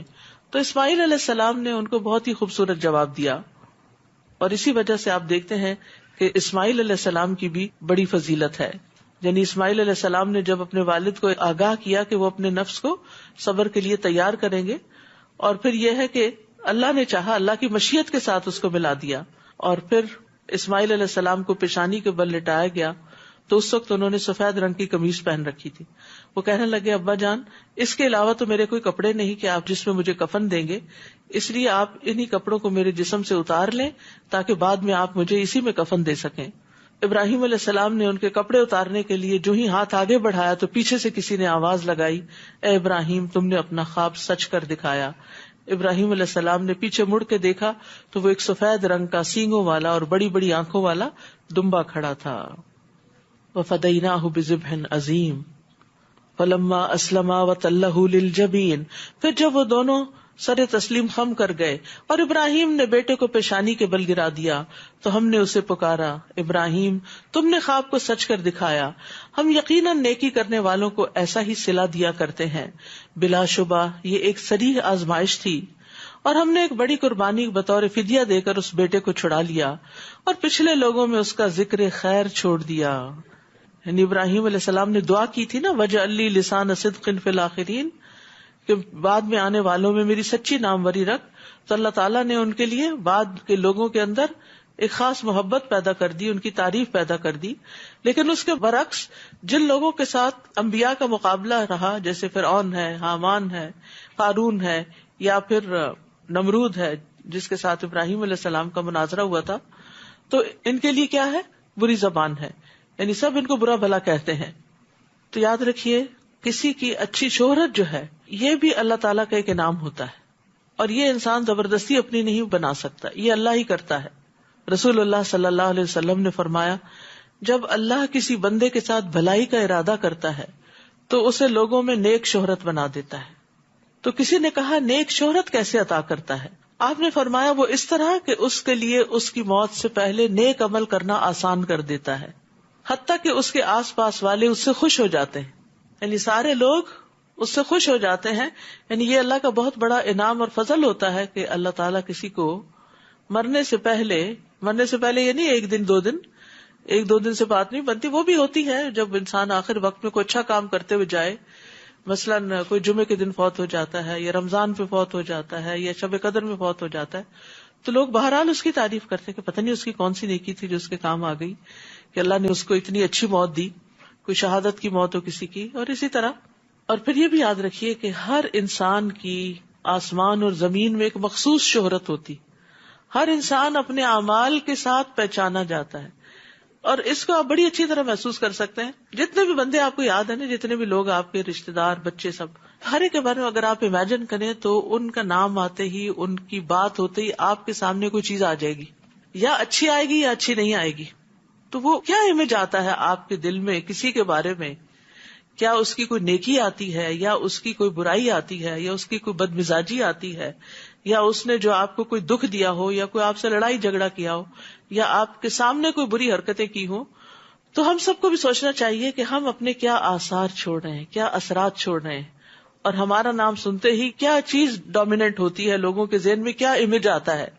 رسول اللہ صلی اللہ علیہ وسلم نے فرمایا ہر آدمی کی آسمان میں مخصوص شہرت ہوتی ہے، اگر وہ شہرت آسمان میں اچھی ہو تو زمین میں بھی اچھی شہرت رکھ دی جاتی ہے، اور اگر آسمان والی شہرت ہی بری ہو تو زمین میں بھی بری شہرت رکھ دی جاتی ہے. استغفر اللہ. رسول اللہ صلی اللہ علیہ وسلم نے فرمایا قریب ہے کہ تم جنت والوں کو دوزخ والوں میں سے پہچان لو گے، یعنی دنیا میں بھی تمہیں کچھ پہچان ہو جائے گی. لوگوں نے عرض کیا یا رسول اللہ کس طرح؟ آپ نے فرمایا اچھی تعریف کرنے سے اور بری تعریف کرنے سے. تم میں سے بعض پر اللہ کے گواہ ہیں. انس رضی اللہ عنہ کہتے ہیں کہ میں نبی صلی اللہ علیہ وسلم کے ساتھ بیٹھا تھا، اتنی دیر میں ایک جنازہ وہاں سے گزرا. آپ نے فرمایا یہ کس کا جنازہ ہے؟ صحابہ نے کہا یہ فلاں آدمی کا جنازہ ہے جو اللہ اور اس کے رسول سے محبت کرتا تھا، اللہ کی اطاعت کرتا تھا، اور اس معاملے میں کوشش کرتا تھا، یعنی کوشش کر کے اطاعت کرتا تھا. تو رسول اللہ صلی اللہ علیہ وسلم نے فرمایا واجب ہو گئی، واجب ہو گئی، واجب ہو گئی. اتنے میں ایک اور جنازہ گزرا، اس کے بارے میں صحابہ نے کہا یہ فلاں آدمی کا جنازہ ہے جو اللہ اور اس کے رسول سے بغض رکھتا تھا، اللہ کی نافرمانی کرتا تھا، اور اس معاملے میں بھاگ دوڑ کرتا تھا. آپ نے فرمایا واجب ہو گئی، واجب ہو گئی، واجب ہو گئی. صحابہ نے پوچھا اللہ کے رسول آپ نے ایک جنازے کی تعریف کی ہے اور دوسرے کی مذمت کی ہے، آپ نے دونوں کے بارے میں فرمایا واجب ہو گئی، واجب ہو گئی، واجب ہو گئی. آپ نے فرمایا ہاں ابو بکر، بے شک اللہ کے کچھ فرشتے ہیں جو انسان کے اندر موجود خیر اور شر کو بنی آدم کی زبانوں میں جاری کرتے ہیں.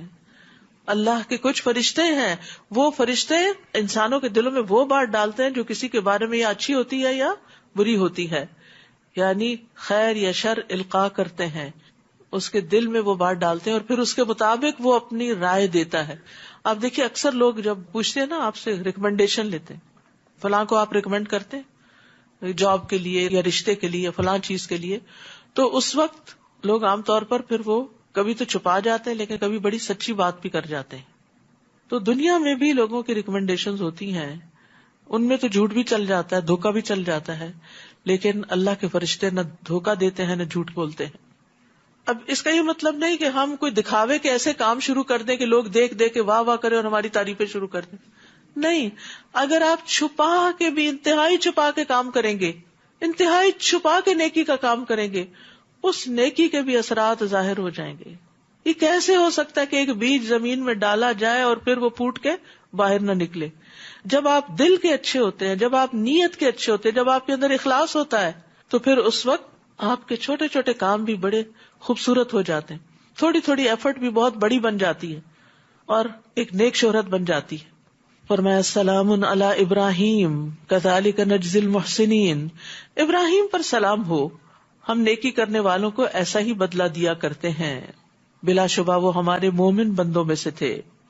وبشرناہ باسحاق نبیا من الصالحین، اور ہم نے ابراہیم کو اسحاق کی بشارت دی جو صالح لوگوں میں سے نبی ہوگا، اور ہم نے ابراہیم اور اسحاق دونوں پر برکت نازل کی، اور ان دونوں کی نسل میں کچھ تو نیک لوگ ہوئے اور کچھ اپنے آپ پر صریح ظلم کرنے والے تھے. اللہ اکبر. انبیاء کی اولادوں میں سے انتہائی نیک اللہ کے بندوں کی اولادوں میں سے بھی کچھ نیک ہوئے اور کچھ بد ہوئے، لیکن جو نیک ہوئے وہ اپنے آبا و اجداد کے ساتھ ہوں گے، لیکن جو برے ہوئے تو ان کو انبیاء کچھ کام نہ آ سکیں گے. تو انسان کی فضیلت اس کے نیک اعمال پر منحصر ہے. فاجر اور متقی ایک جیسے نہیں ہو سکتے، ہر ایک کے اپنے اپنے کام ہوتے ہیں، اپنے اپنے خصائل ہوتے ہیں، اور اسی بنا پر پھر انجام بھی ہوتا ہے. وَلَقَدْ مَنَنَّا عَلَى مُوسَى وَهَارُونَ وَنَجَّيْنَاهُمَا وَقَوْمَهُمَا مِنَ الْكَرْبِ الْعَظِيمِ. نیز ہم نے موسیٰ اور ہارون پر بھی بڑا احسان کیا اور انہیں اور ان کی قوم کو شدید بے چینی سے نجات دی اور ان کی مدد کی، تو بالآخر وہی غالب ہوئے اور انہیں نہایت واضح کتاب دی اور انہیں راہ راست پر چلایا اور ان کا ذکر خیر پچھلی نسلوں میں چھوڑ دیا. موسیٰ اور ہارون پر سلام ہو، ہم نیکوکاروں کو ایسا ہی صلہ دیا کرتے ہیں، وہ دونوں ہمارے مومن بندوں میں سے تھے. اور الیاس بھی بلا شبہ رسولوں میں سے تھے. جب انہوں نے اپنی قوم سے کہا کیا تم اللہ سے ڈرتے نہیں؟ کیا تم بال کو پکارتے ہو اور احسن الخالقین کو چھوڑ دیتے ہو، اس اللہ کو جو تمہارا اور تمہارے پہلے آبا و اجداد کا رب ہے؟ مگر ان لوگوں نے انہیں جھٹلا دیا، لہٰذا وہ سب عذاب میں حاضر کیے جائیں گے سوائے اللہ کے مخلص بندوں کے. اور ہم نے پچھلی نسلوں میں اس کا ذکر خیر چھوڑ دیا. الیاسین پر سلام ہو، ہم نیکوکاروں کو ایسا ہی صلہ دیا کرتے ہیں، یقیناً وہ ہمارے مومن بندوں میں سے تھے. اور لوط بھی بلا شبہ ہمارے رسولوں میں سے تھے. جب ہم نے انہیں اور ان کے سب گھر والوں کو نجات دی سوائے ایک بڑھیا کے جو پیچھے رہ جانے والوں میں سے تھی، پھر باقی لوگوں کو ہم نے تباہ کر دیا، اور تم تو ان کی اجڑی ہوئی بستی پر شب و روز گزرتے ہی رہتے ہو، پھر کیا تمہیں سمجھ نہیں آتی؟ یعنی قوموں کے اوپر آنے والی تباہیاں تمہارے لیے نشان عبرت نہیں بنتی؟ اور یونس بھی بلا شبہ رسولوں میں سے تھے. جب وہ ایک بھری ہوئی کشتی کی طرف بھاگ نکلے اپنی قوم کو چھوڑ کر اللہ کا حکم آنے سے پہلے، پھر کرہ ڈالا تو وہ ہارنے والوں میں سے ہو گئے، چنانچہ مچھلی نے انہیں نگل لیا اور وہ ملامت زدہ تھے. فلولا انہ کان من المسبحین للبث فی بطنہ الی یوم یبعثون. اب اگر وہ تسبیح کرنے والوں میں سے نہ ہوتے تو قیامت کے دن تک مچھلی کے پیٹ میں ہی پڑے رہتے. سبحان اللہ. اس سے کیا پتہ چلتا ہے کہ تسبیح کرنا نجات کا باعث بنتا ہے، مشکلات سے نکلنے کا ذریعہ بنتا ہے. یعنی آپ کے دل پہ بوجھ ہو، گھبراہٹ ہو، انگزائٹی ہو، بے چینی ہو، مشکلات ہو، یا کوئی چیز بادر کر رہی ہو، یا کوئی کام ہو نہ پا رہا ہو، تو اللہ کی تسبیح بیان کریں، تسبیح میں مشغول ہو جائیں، اللہ تعالیٰ وہ کام آسان کر دیں گے انشاءاللہ. کہا جاتا ہے کہ نیک عمل جو ہے نا وہ اپنے ساتھی کو اٹھا دیتا ہے جب وہ پھسل کے گر جائے. یعنی جب کوئی مشکل آتی ہے تو وہ نیک عمل اس کو اٹھاتا ہے.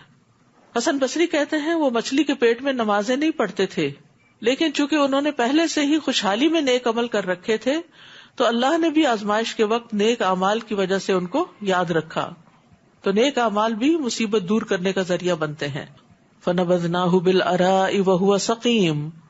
پھر ہم نے انہیں ایک چٹیل میدان میں پھینک دیا جبکہ وہ بیمار تھے. یہ قصہ ساروں کو پتا ہے یونس علیہ السلام کا، کہ کس طرح وہ اپنی قوم کو چھوڑ کر تنگ آ کر وہ نکل گئے بستی میں سے اور پھر سمندر کے ساحل پہ چلے گئے. وہاں ایک کشتی تھی، اس پہ سوار ہو گئے کہ میں اب اس قوم کی شکل نہیں دیکھنا چاہتا، کہ جو اللہ کی نافرمان ہے، ان کو میں بہت سمجھا چکا ہوں. لیکن چونکہ ابھی اللہ تعالیٰ نے ان کو اجازت نہیں دی تھی نکلنے کی، یا ابھی حکم نہیں دیا تھا نکلنے کا، تو پہلے سے نکل کر چھوڑ کر چلے گئے. اب ہوا یہ کہ جب کشتی میں سوار ہوئے تو کشتی عین درمیان میں آ کے ڈولنے لگی.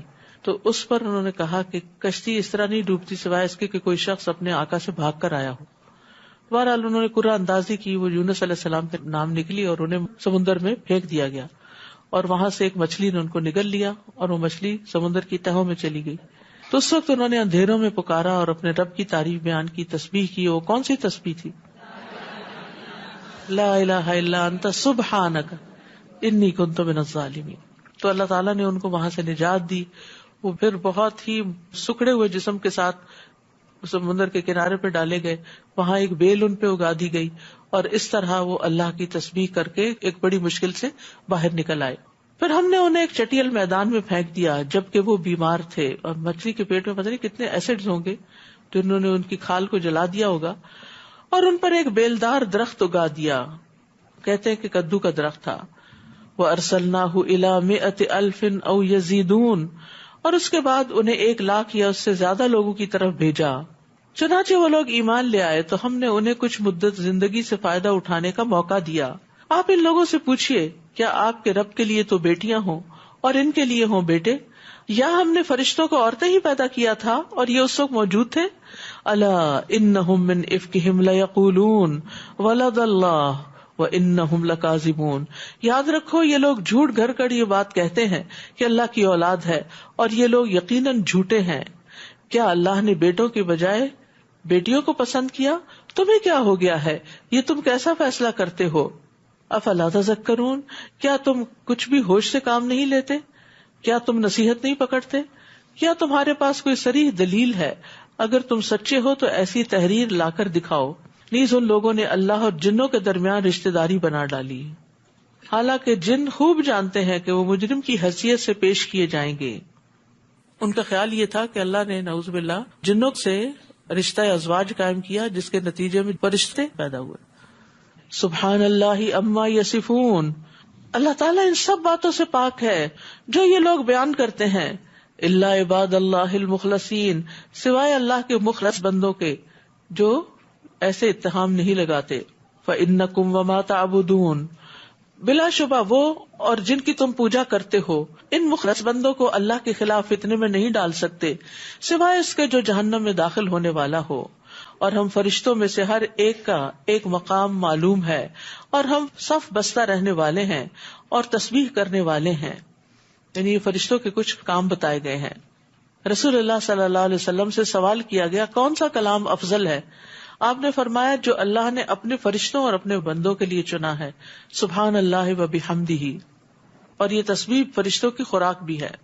اور یہ لوگ تو کہا کرتے تھے کہ اگر ہمارے پاس پہلے لوگوں کی نصیحت ہوتی تو ہم اللہ کے مخلص بندے ہوتے، اور جب قرآن آ گیا تو انہوں نے اس کا انکار کر دیا. اب جلد ہی انہیں اس کا نتیجہ معلوم ہو جائے گا، اور ہمارے بندے جو رسول ہیں ان کے حق میں پہلے ہی حکم صادر ہو چکا ہے کہ یقیناً ان کی مدد کی جائے گی، اور یقیناً ہمارا لشکر ہی غالب رہے گا. سو آپ کچھ مدت ان سے اعراض کیجیے اور انہیں دیکھتے رہیے، یہ خود بھی جلد ہی دیکھ لیں گے. کیا یہ ہمارے عذاب کے لیے جلدی مچا رہے ہیں؟ جب وہ عذاب ان کے صحن میں اترے گا تو وہ صبح ان کے لیے بہت بری ہوگی جنہیں ڈرایا گیا ہے. اور ان سے کچھ مدت اعراض کیجیے اور دیکھتے رہیے، وہ بھی جلد ہی دیکھ لیں گے. سبحان ربک رب العزت عما یصفون، پاک ہے آپ کا رب جو عزت کا مالک ہے ان باتوں سے جو یہ بیان کرتے ہیں. تو یہ تسبیح مجلس کے اختتام پر بھی پڑھی جا سکتی ہے، اور اس کے علاوہ سبحانک اللہم و بحمدک بھی. اور رسولوں پر سلام ہو، اور سب تعریفیں اللہ رب العالمین کے لیے ہے، اور اللہ کی حمد میں کوئی اس کا شریک نہیں، اسی لیے حمد کا لفظ صرف اللہ کے لیے آتا ہے. سورۃ صاد.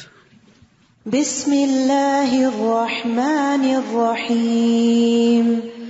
صاد والقرآن ذی الذکر بل الذین کفروا فی عزة وشقاق کم اہلکنا من قبلہم من قرن فنادوا ولا تحین مناص وعجبوا ان جاءهم منذر منهم وقال الكافرون هذا ساحر كذاب أجعل الآلهة إلها واحدا إن هذا شيء عجاب. بسم اللہ الرحمن الرحیم. صاد والقرآن ذی الذکر. صاد، قسم ہے قرآن کی جو سراسر نصیحت ہے، بلکہ یہ کافر ہی تکبر اور مخالفت میں پڑے ہوئے ہیں. کم اہلکنا من قبلہم من قرن فنادوا ولا تحین مناص. ان سے پہلے ہم کئی قومیں ہلاک کر چکے ہیں، عذاب کے وقت انہوں نے چیخو پکار شروع کر دی، تب بچ نکلنے کا وقت نہ رہا. اور وہ اس بات پر متعجب ہیں کہ انہی میں سے ایک ڈرانے والا ان کے پاس آیا ہے، اور کافر کہنے لگے یہ تو جادوگر ہے، بڑا جھوٹا، اس نے تو سب الہوں کو ایک ہی الہ بنا ڈالا ہے، یہ کیسی عجیب بات ہے. اور ان کے سردار چل کھڑے ہوئے اور کہنے لگے چلو اور اپنے الہوں کی عبادت پر ڈٹے رہو، یہ بات تو کسی اور ہی ارادے سے کہی جا رہی ہے جو ہم نے آخری ملت میں بھی نہیں سنی، یہ تو بس ایک من گھڑت بات ہے. کیا ہم میں سے یہی ایک شخص رہ گیا تھا جس پر ذکر نازل کیا گیا؟ بلکہ وہ میرے ذکر کے بارے میں ہی شک میں پڑے ہیں، اور یہ اس لیے ہے کہ انہوں نے ابھی تک میرے عذاب کا مزہ نہیں چکھا. ام عندہم خزائن رحمت ربک العزیز الوہاب. یا ان کے پاس آپ کے رب کے رحمت کے خزانے ہیں جو ہر چیز پر غالب اور سب کو عطا کرنے والا ہے. یا یہ آسمانوں، زمین اور ان کے درمیان کی چیزوں کے مالک ہیں. اگر یہ بات ہے تو یہ رسیاں تان کر اوپر چڑھ جائیں. جندم ما ہنالک مہزوم من الاحزاب. یہ تو بڑے بڑے لشکروں میں سے ایک معمولی سا لشکر ہے جو اسی جگہ شکست کھا جائے گا. اہل مکہ کی طرف اشارہ ہے، مکی صورت ہے یہ. ان سے پہلے قوم نوح، عاد اور میغ والا فرعون جھٹلا چکے ہیں. نیز سمود، قوم لوط اور اصحاب الایکہ بھی جھٹلا چکے. یہ واقعی بڑے لشکر تھے، یعنی بڑی طاقت تھی ان کے اندر دنیاوی اعتبار سے. ان سب نے رسولوں کو جھٹلایا تو ان پر میرا عذاب واقع ہو گیا. یہ لوگ بس ایک دھماکے کے منتظر ہیں جس میں کوئی وقفہ نہ ہوگا، اور کہتے ہیں اے ہمارے رب ہمیں ہمارا حصہ جلدی کر کے روز حساب سے پہلے ہی دے دے. استغفر اللہ. یعنی انسان رب سے خیر مانگے جب بھی مانگے، لیکن یہ ضد میں اتنے اڑے ہوئے تھے کہ دنیا میں عذاب مانگنے لگے. اصبر علی ما یقولون واذکر عبدنا داود ذی الایدی انہ اواب.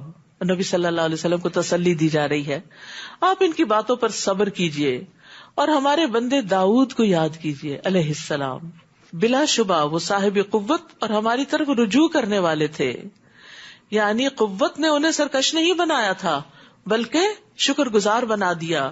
ہر بات میں اللہ کی طرف رجوع کرتے، اپنے اوپر بھروسہ نہیں تھا. ہم نے پہاڑوں کو مسخر کر دیا تھا کہ وہ صبح و شام اس کے ساتھ مل کر تسبیح کرتے تھے. داؤد علیہ السلام کی آواز بڑی خوبصورت تھی، اس لیے ان کی قرات بہت خوبصورت تھی، اور زبور کی قرات کو ان کے لیے بہت آسان کر دیا گیا تھا. چنانچہ وہ اپنی سواری پر زین کسنے کا حکم دیتے اور زین کسے جانے سے پہلے ہی پوری زبور پڑھ لیتے، اور وہ صرف اپنے ہاتھوں کی کمائی کھاتے تھے. یہ ان کی خاص خصوصیات ہیں. اور پرندوں کو بھی جو جمع ہو جاتے تھے وہ سب ان کی تسبیح کی طرف متوجہ ہو جاتے. سبحان اللہ. راتوں کو بھی عبادت کرتے اور دن کو بھی اللہ کی تسبیح کرتے، کیونکہ رات کو تو پرندے نہیں آتے نا، تو دن کو مخصوص اوقات میں جب کرتے ہوں گے تو کس طرح ہر چیز سمٹ جاتی تھی، ان کی طرف متوجہ ہو جاتی. اور ہم نے ان کی سلطنت کو مضبوط بنا دیا تھا. ہم نے انہیں حکمت عطا کی اور فیصلہ کن گفتگو کرنے کی صلاحیت عطا کی. وفصل الخطاب.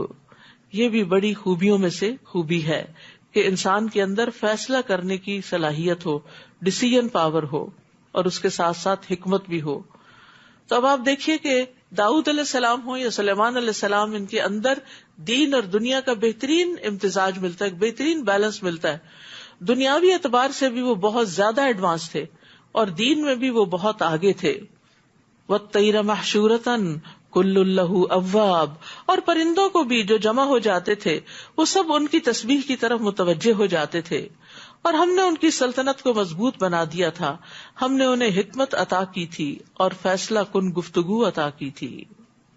بھلا آپ کے پاس ان مقدمہ والوں کی خبر پہنچی جو دیوار پھاند کر محراب میں جا پہنچے تھے؟ جب وہ داؤد کے پاس پہنچے تو وہ انہیں دیکھ کر گھبرا گئے. وہ کہنے لگے ڈرو نہیں، ہم مقدمے کے دو فریق ہیں جن میں سے ایک نے دوسرے پر زیادتی کی ہے، لہٰذا ہمارے درمیان انصاف سے فیصلہ کیجیے اور زیادتی نہ کیجیے. اور ہمیں سیدھی راہ بتائیے. یہاں پر آپ دیکھیے کہ ایک طرف ان کو اتنی نعمتیں ملی ہیں اور دوسری طرف طرح طرح کے امتحانوں سے بھی گزرتے ہیں. اب یہ بھی ایک امتحان تھا کہ بادشاہ کے گھر میں اچانک کوئی آ جائے اور وہ بھی دروازے سے نہیں دوسرے رستے سے، تو یہ ایک انہونی سی چیز تھی. یعنی جو چیز اچانک آ جاتی ہے وہ انسان کے لیے کتنی پریشان کن ہوتی ہے. تو بہرحال ان کو دیکھ کے جو ایک نیچرل سی فطری سی بات ہوتی ہے، انسان کے اندر ایک خوف کی لہر دوڑ جاتی. آپ اگر اچانک اپنے گھر میں کسی کو دروازہ کھولتے ہوئے دیکھ لیں تو آپ کی کیفیت کیا ہوگی؟ تو یہاں بھی کچھ ایسا ہی ہوا. جب وہ داؤد کے پاس آ پہنچے تو وہ انہیں دیکھ کر گھبرا گئے کہ پتہ نہیں کسی بری نیت سے آئے ہیں یہ. وہ کہنے لگے ڈرو نہیں، ہم مقدمہ کے دو فریق ہیں جن میں سے ایک نے دوسرے پر زیادتی کی ہے، لہٰذا ہمارے درمیان انصاف سے فیصلہ کیجیے اور زیادتی نہ کیجیے اور ہمیں سیدھی راہ بتائیے. یہ میرا بھائی ہے، اس کے پاس 99 دمبیاں ہیں اور میرے پاس صرف ایک ہی دمبی ہے. اب یہ کہتا ہے وہ بھی مجھے دے دو، اور گفتگو میں بھی اس نے مجھے دبا لیا ہے. داؤد علیہ السلام نے جواب دیا کہ اس شخص نے تیری دمبی کو اپنی دمبیوں میں ملانے کے لیے اس کا سوال کر کے تجھ پر ظلم کیا ہے، اور اکثر شریک ایک دوسرے پر زیادتی کرتے ہی رہتے ہیں سوائے ان لوگوں کے جو ایمان لائے اور انہوں نے نیک عمل کیے، اور ایسے لوگ تھوڑے ہی ہیں. اب داؤد کو خیال آیا کہ اس مقدمے سے دراصل ہم نے اس کی آزمائش کی ہے. چنانچہ انہوں نے اپنے رب سے معافی مانگی اور رکوع میں گر گئے اور اس کی طرف رجوع کر لیا. یہ ہوتے ہیں نیک بندے. یعنی داؤد علیہ السلام کی زندگی میں کوئی ایسی چیز تھی کہ جس کی طرف ان کی شاید توجہ نہیں تھی، تو اللہ تعالیٰ نے ان کے سامنے ایک ایسا مقدمہ لا کھڑا کیا کہ جس کو دیکھ کے انہیں اپنی بات یاد آ گئی اور پھر انہوں نے توبہ کر لی. یاد رکھیے ہدایت دو طرح کی ہوتی ہے. ایک تو ہدایت کتابی ہوتی ہے جو ہمیں کتابوں سے، قرآن سے، سنت سے علم حاصل کر کے پتہ چلتی، اور دوسری ہدایت جو ہوتی ہے وہ بیانی ہوتی ہے. بیانی ہدایت یہ ہے کہ اللہ تعالیٰ آپ کو مختلف واقعات، حادثات، تجربات سے سکھاتے ہیں. کوئی چیز آپ سوچتے ہیں اور وہ ہو جاتی ہے تو آپ سوچتے ہیں کہ مجھے ایسا سوچنا ہی نہیں چاہیے اور صرف اچھا سوچنا چاہیے. اچھی بات ہے، لیکن بہت دفعہ ایسا ہوتا ہے کہ انسان کچھ چیزیں نہیں بھی چاہتا تو وہ ہو جاتی ہیں. اور کبھی ایسا ہوتا ہے کہ انسان جب غور و فکر کرنے لگتا ہے تو اس کے نقطے میں لا لیتا ہے کہ یہ میری زندگی میں بات اس لیے پیش آئی ہے. کبھی انسان ماں باپ کی نافرمانی کرتا ہے تو وہ اپنی اولاد میں نافرمانی دیکھتا ہے، تو اس وقت جس کا دل صاف ہوتا ہے نا اس کو سمجھ آ جاتی کہ یہی رویہ میں نے فلاں فلاں وقت اپنے پیرنٹس کے ساتھ کیا تھا. اس وقت توبہ کرنی چاہیے اور والدین کے لیے دعا کرنی چاہیے.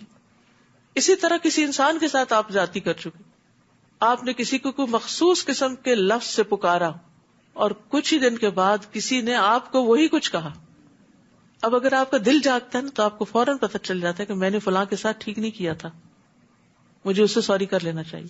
اس وقت ہم وقتی طور پر اپنے آپ کو جسٹیفائی بھی کر لیتے ہیں، نہیں یہ تو میں نے اس لیے کیا کیونکہ اس نے مجھے انائے کیا تو میں نے جواب میں اس کو چپ کرایا.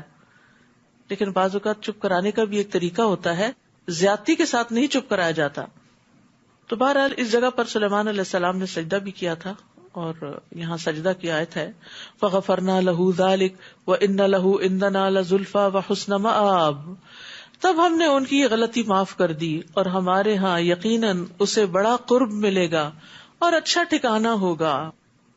ہم نے اسے کہا اے داؤد، ہم نے تمہیں زمین میں نائب بنا دیا، خلیفہ بنا دیا، لہٰذا لوگوں میں انصاف سے فیصلہ کرنا اور خواہش نفس کی پیروی نہ کرنا، ورنہ یہ بات تمہیں اللہ کی راہ سے بہکا دے گی.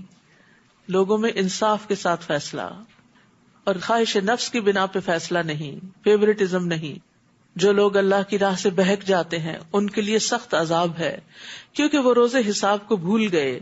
اور ہم نے آسمان، زمین اور جو کچھ ان کے درمیان ہے یہ چیزیں فضول ہی پیدا نہیں کر دی. یہ تو ان لوگوں کا گمان ہے جو کفر کرتے ہیں، اور ایسے کافروں کے لیے دوزخ کی آگ سے ہلاکت ہے. یعنی یہ زندگی کھانے پینے عیش و عشرت کے لیے نہیں ملی بلکہ اپنی اگلی دنیا کے لیے کمائی کرنے کو ملی ہے. ام نجعل الذین آمنوا وعملوا الصالحات کالمفسدین فی الارض ام نجعل المتقین کالفجار.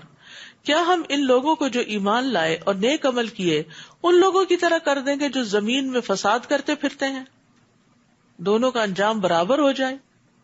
یا ہم پرہیزگاروں اور بدکاروں کو یکساں کر دیں گے، ایک ہی جگہ کھڑے کر دیں گے؟ ایسا ہی ہوگا؟ نہیں. اچھے کام کا بدلہ اچھا ہے اور برے کا برا. وامتازوا اليوم ایھا المجرمون، جتنے مجرم ہوں گے ان کو نیک لوگوں سے الگ کر کے ایک طرف کر دیا جائے گا، اور انسان اس کے ساتھ ہوگا جس سے وہ محبت کرتا ہوگا یا جیسے وہ کام کرتا ہوگا. تو کیا ہم پرہیزگاروں اور بدکاروں کو یکساں کر دیں؟ کتاب انزلناہ الیک مبارک لیدبروا آیاتہ ولیتذکر اولو الالباب، جو کتاب ہم نے آپ کی طرف نازل کی بڑی بابرکت ہے تاکہ لوگ اس کی آیات میں غور و فکر کریں اور اہل عقل و دانش اس سے سبق حاصل کریں.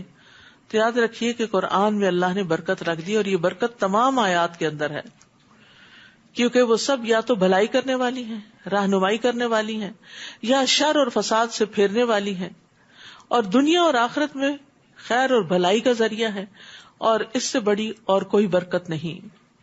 عبداللہ بن مسعود نے کہا، قرآن کو اس طرح تیز تیز نہ پڑھو جیسے اشعار پڑھے جاتے ہیں، اور نہ ایسے بکھیرو جیسے گھٹیا کھجوریں بکھیری جاتی ہیں، بلکہ اس کے عجائبات کے پاس رک جاؤ اور اس کے ساتھ دلوں کو تحریک دو. آج کل چونکہ نارمل روٹین سے زیادہ ہم پڑھتے ہیں تو تھوڑا تیز پڑھ لیتے ہیں، لیکن پھر بھی کوشش کیا کرے کہ ہر پیج میں سے کوئی ایک بات قابل غور ہو جائے، ہر رکوع میں سے ہو جائے، ہر رب میں سے ہو جائے، ہر نصف میں سے ہو جائے، جز میں سے ہو جائے. اگر کچھ بھی آپ اس میں سے لے کے اٹھتے ہیں تو فائدہ ہی فائدہ ہے، اس کی برکتیں آپ اپنی زندگی میں دیکھیں گے.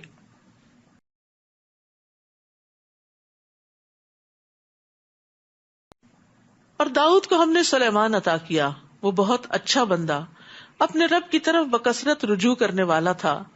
جب پچھلے پہر ان کے سامنے عمدہ نسل کے تیز رفتار گھوڑے پیش کیے گئے تو کہا، میں نے اس مال کو اپنے رب کی یاد کی بنا پر پسند کیا ہے. انی احببت حب الخیر عن ذکر ربی، یہاں تک کہ وہ پردے میں چھپ گئے. تو یہاں پر خیر کا لفظ جو وہ گھوڑوں کے لیے استعمال ہوا ہے. گھوڑوں کو خیر کا نام اس لیے دیا گیا کہ اللہ تعالیٰ نے قیامت تک ان کی پیشانیوں کے ساتھ خیر باندھ دی ہے، اور پھر وہ خیر ثواب اور مال غنیمت کی شکل میں بھی حاصل ہوتی ہے. رسول اللہ صلی اللہ علیہ وسلم نے فرمایا، گھوڑوں کی پیشانی میں قیامت کے دن تک کے لیے خیر و برکت رکھ دی گئی ہے، اور اس کے مالکان کی اس پر مدد کی گئی ہے، اس لیے ان کی پیشانی پر ہاتھ پھیرا کرو اور ان کے لیے برکت کی دعا کیا کرو، اور ان کی گردنوں میں رسیاں باندھ دو مگر تانت کی سی نہ ہو، یعنی باریک نہ ہو کہ جو انہیں چبھے. اسی طرح گھوڑے دعا بھی مانگتے ہیں. سنن نسائی کی روایت، ابو ذر کہتے ہیں کہ رسول اللہ صلی اللہ علیہ وسلم نے فرمایا، ہر عربی گھوڑے کو رات کے آخری حصے میں 2 دفعہ دعا کی اجازت دی جاتی ہے. دعا کرتا ہے، اللہم خولتنی من خولتنی من بنی آدم وجعلتنی لہ فجعلنی احب اہلہ ومالہ الیہ. اے اللہ، تو نے مجھے بنی آدم میں سے جس شخص کے بھی حوالے کر دیا اور مجھے اس کی ملکیت میں دے دیا، تو مجھے اس کے ہاں اس کے محبوب ترین مال اور اہل و عیال میں سے بنا دے، یعنی میری محبت بھی پھر اس کے دل میں ڈال دے. کیونکہ ظاہر گھوڑے ہیں، ان کی اپنی چوائس تو نہیں ہوتی، لوگ خرید لیتے ہیں جا کے، پھر جو خرید لیتا ہے وہ اپنے طور پر سدھاتا ہے اس کو اور اس سے کام لیتا ہے. تو بعض اوقات ایک کا سدھایا ہوا دوسرے کے کام نہیں آتا. ردوہا علی فتفق مسحا بالسوق والآناق، آپ نے حکم دیا ان گھوڑوں کو میرے پاس واپس لاؤ. تو آپ ان کی پنڈلیوں اور گردنوں پر ہاتھ پھیرنے لگے. نیز ہم نے سلیمان کو آزمائش میں ڈالا اور اس کی کرسی پر ایک جسم لا کر ڈال دیا، پھر اس نے رجوع کر لیا. انہوں نے بیٹے کی دعا کی تھی تو اللہ تعالیٰ نے ان کو ایسا بیٹا عطا کیا جو پورا بھی نہیں تھا. قال رب اغفر لی وہب لی ملکا لا ينبغی لأحد من بعدی انک انت الوہاب. اس نے کہا، اے میرے رب، مجھے معاف کر دے اور مجھے ایسی حکومت عطا فرما جو میرے بعد کسی کے شایع نہ ہو، بلا شبہ تو ہی سب کچھ عطا کرنے والا ہے. تو انہوں نے بادشاہی کی درخواست پر بخشش کو مقدم کیا ہے. سب سے پہلے کون سی چیز کی دعا مانگی ہے؟ بخشش کی، اور پھر بادشاہت مانگی ہے، کیونکہ دینی معاملات جو ہیں وہ دنیاوی معاملات سے زیادہ اہم ہوتے ہیں، یعنی جو زیادہ توجہ کے لائق چیز ہے اسے پہلے کیا جائے. فسخرنا له الريح تجري بأمره رخاء حيث أصاب، چنانچہ ہم نے ہوا کو ان کے تابع کر دیا، جہاں اسے پہنچنا ہوتا وہ اس کے حکم پر نرمی کے ساتھ چلتی تھی. اور شیاطین کو بھی مسخر کر دیا جو سب معمار یعنی کنسٹرکشن ورکرز اور غوطہ زن تھے، ڈائیورز تھے، اور کچھ دوسرے جو زنجیروں میں جکڑے ہوئے تھے. ہم نے اس سے کہا یہ ہماری بخشش ہے، اب کسی پر احسان کرو یا اسے اپنے پاس رکھو، کوئی حساب نہیں، بلا شبہ اس کے لیے ہمارے ہاں قرب کا عمدہ مقام ہے، لزلفا وحسن مآب۔ تو یہ تھے سلیمان علیہ السلام، کتنی نعمتیں اللہ نے ان کو عطا کر رکھی تھی۔ اور پھر ان لوگوں کی دعائیں بھی ساتھ ساتھ دیکھتے چلے جائیں، جو نون نبی ہیں، جن کے واقعات آتے ہیں، ان کی دعائیں اور ان کی ہمبلنس بھی بتائی جاتی ہے۔ ورنہ اتنا کچھ پا کے کہ جس کے لیے انسان ہی نہیں جنات مسخر کیے گئے ہوں اور وہ ان سے بڑے بڑے بھاری کام لیتے ہوں، تو آپ سوچئے کہ ان کی پھر نعمتوں میں کتنا اضافہ ہو جاتا ہے۔ وَالشَّيَاطِينَ كُلَّ بَنَّاءٍ وَغَوَّاصٍ وَآخَرِينَ مُقَرَّنِينَ فِي الْأَصْفَادِ، اور شیطان بھی مسخر کر دیے جو سب معمار اور غوطہ زن تھے، اور کچھ دوسرے جو زنجیروں میں جکڑے ہوئے تھے۔ ہم نے اس سے کہا یہ ہماری بخشش ہے، اب کسی پر احسان کرو یا اپنے پاس رکھو، کوئی حساب نہیں، بلا شبہ اس کے لیے ہمارے ہاں قرب اور عمدہ مقام ہے۔ یہ وہ لوگ ہیں جن کو دنیا اور آخرت دونوں میں بھلائی ملی۔ وَاذْكُرْ عَبْدَنَا ایوب، ایوب علیہ السلام صبر کی اعلیٰ ترین مثال ہے۔ اور ہمارے بندے ایوب کا ذکر کیجئے، جب انہوں نے اپنے رب کو پکارا، شیطان نے مجھے سخت تکلیف اور عذاب میں ڈال دیا ہے۔ تو اس سے پتہ چلتا ہے کہ بعض بیماریاں شیطان کے اثرات کی وجہ سے بھی ہوتی ہیں، یعنی ان کے پیچھے جنات کا عمل دخل بھی ہوتا ہے، اور بظاہر وہ فزیکل ایلنسز ہوتی ہیں۔ تو ہم نے انہیں حکم دیا کہ اپنا پاؤں زمین پر مارو، یہ ہے ٹھنڈا پانی نہانے کے لیے اور پینے کے لیے۔ اسی لیے آپ دیکھیں کہ جب ایسے اثرات ہوتے ہیں، نظر کے اثرات یا جادو کے اثرات یا کچھ، تو پھر اس کے لیے رکیے والا پانی دیا جاتا ہے کہ وہ جسم پر بہایا جائے۔ اور ہم نے انہیں ان کے اہل و عیال عطا کیے اور اپنی مہربانی سے ان کے ساتھ اتنے اور بھی دیے۔ یہ اہل عقل و دانش کے لیے ایک نصیحت ہے۔ اور ہم نے انہیں کہا کہ اپنے ہاتھ میں تنکوں کا ایک مٹھا یعنی جھاڑو لے لو، اس سے مار لو اور قسم نہ توڑو۔ یہ کسی کو مارنے کی بات تھی تو انہوں نے غصے میں قسم کھا لی تھی، تو اللہ تعالیٰ نے اس قسم سے نکلنے کا طریقہ بتا دیا۔ ہم نے ایوب کو صابر پایا، بہترین بندہ جو ہر وقت اپنے رب کی طرف رجوع کرنے والا تھا۔ یعنی سلیمان علیہ السلام کی مثال کے بعد ایوب علیہ السلام کی مثال، دو بالکل کنٹراسٹ۔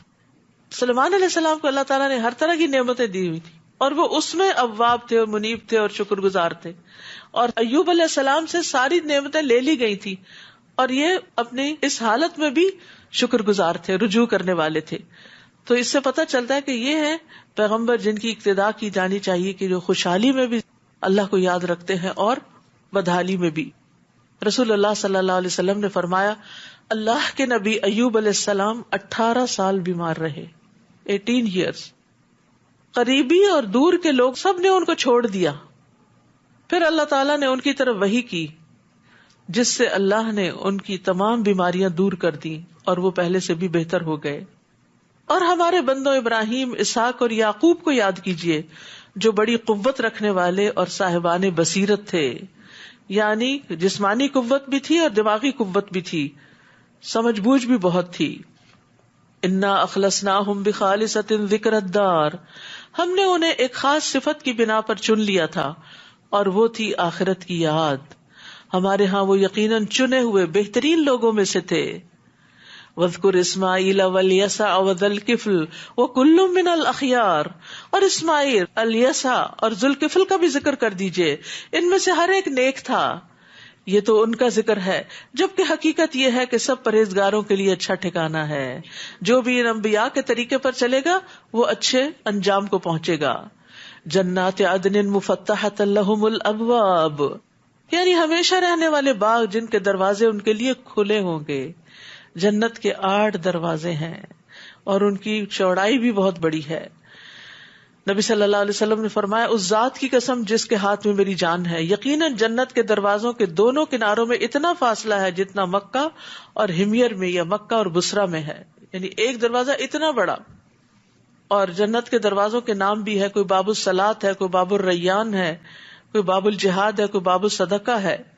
کچھ خوش نصیب ایسے ہوں گے جنہیں ہر دروازے سے بلایا جائے گا، اور جنت کے دروازوں پر اعمال کے اجر کی فہرست بھی ہوگی۔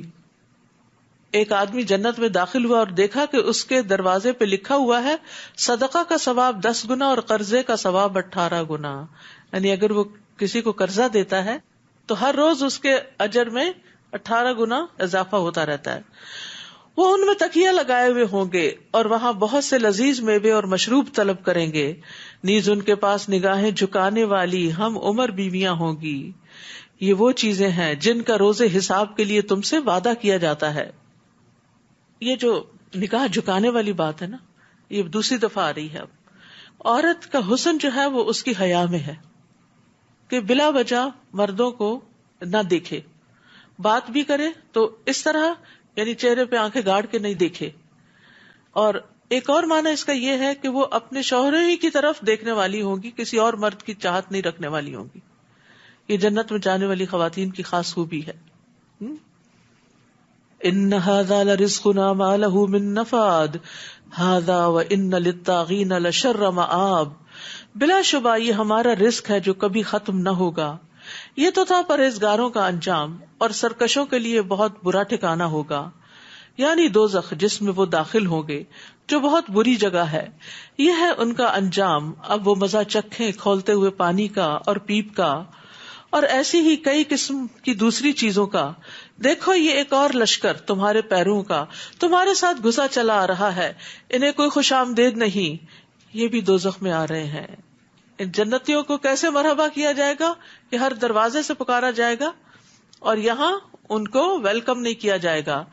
آنے والے پہلوں کو کہیں گے نہیں، بلکہ تمہارے ہی لیے خوش آمدید نہ ہو، تم ہی ہمارے لیے اس عذاب کے پیش رو بنے جو اتنی بری قرارگاہ ہے. پھر وہ دعا کریں گے، اے ہمارے رب، ہمارے لیے جو اس عذاب کا پیش رو بنا، لیڈر بنا، اسے دوزخ میں آگ میں دگنا عذاب دے. نیز وہ کہیں گے، کیا بات ہے کہ ہمیں وہ آدمی نظر نہیں آ رہے جنہیں ہم برے لوگوں میں شمار کرتے تھے، یعنی جن کو دنیا میں ہم کوئی درجہ نہیں دیتے تھے، انہیں بدبخت سمجھتے تھے کیونکہ انہوں نے اسلام کی خاطر اپنی لذتیں قربان کر رکھی تھی، تنگ دستی کی زندگی پر راضی ہو گئے تھے. کیا ہم یوں ہی ان کا مذاق اڑاتے رہے، یا اب ہماری نگاہیں ہی ان سے پھر گئی ہیں؟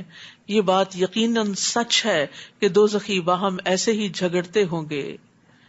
آپ ان سے کہیے کہ میں تو محض ایک ڈرانے والا ہوں، اللہ کے سوا تمہارا کوئی الہ نہیں، وہ یکتا ہے اور بڑے دبدبے والا ہے. وہ آسمان و زمین اور جو کچھ ان کے درمیان ہے سب کا رب ہے، غالب ہے، وہ معاف کرنے والا ہے. آپ ان سے کہیے یہ ایک بہت بڑی خبر ہے جس سے تم اعراض کر رہے ہو. مجھے تو عالم بالا کے متعلق کچھ علم نہ تھا جبکہ وہ جھگڑ رہے تھے. مجھے تو صرف اس لیے وحی کر دی جاتی ہے کہ میں کھلم کھلا ڈرانے والا ہوں. جب آپ کے رب نے فرشتوں سے کہا تھا میں مٹی سے ایک انسان بنانے والا ہوں، تو جب میں اسے ٹھیک ٹھاک کر دوں اور اس میں اپنی روح پھونک دوں تو تم اس کے سامنے سجدہ ریز ہو جانا. چنانچہ سب فرشتوں نے مل کر اسے سجدہ کیا سوائے ابلیس کے جو اکڑ بیٹھا اور کافروں میں سے ہو گیا. اللہ تعالیٰ نے اس سے پوچھا، اے ابلیس، جس انسان کو میں نے اپنے ہاتھوں سے بنایا اسے سجدہ کرنے سے تجھے کس بات نے روک دیا؟ کیا تو بڑا بننا چاہتا ہے یا تو ہے ہی اونچا درجہ رکھنے والوں میں سے؟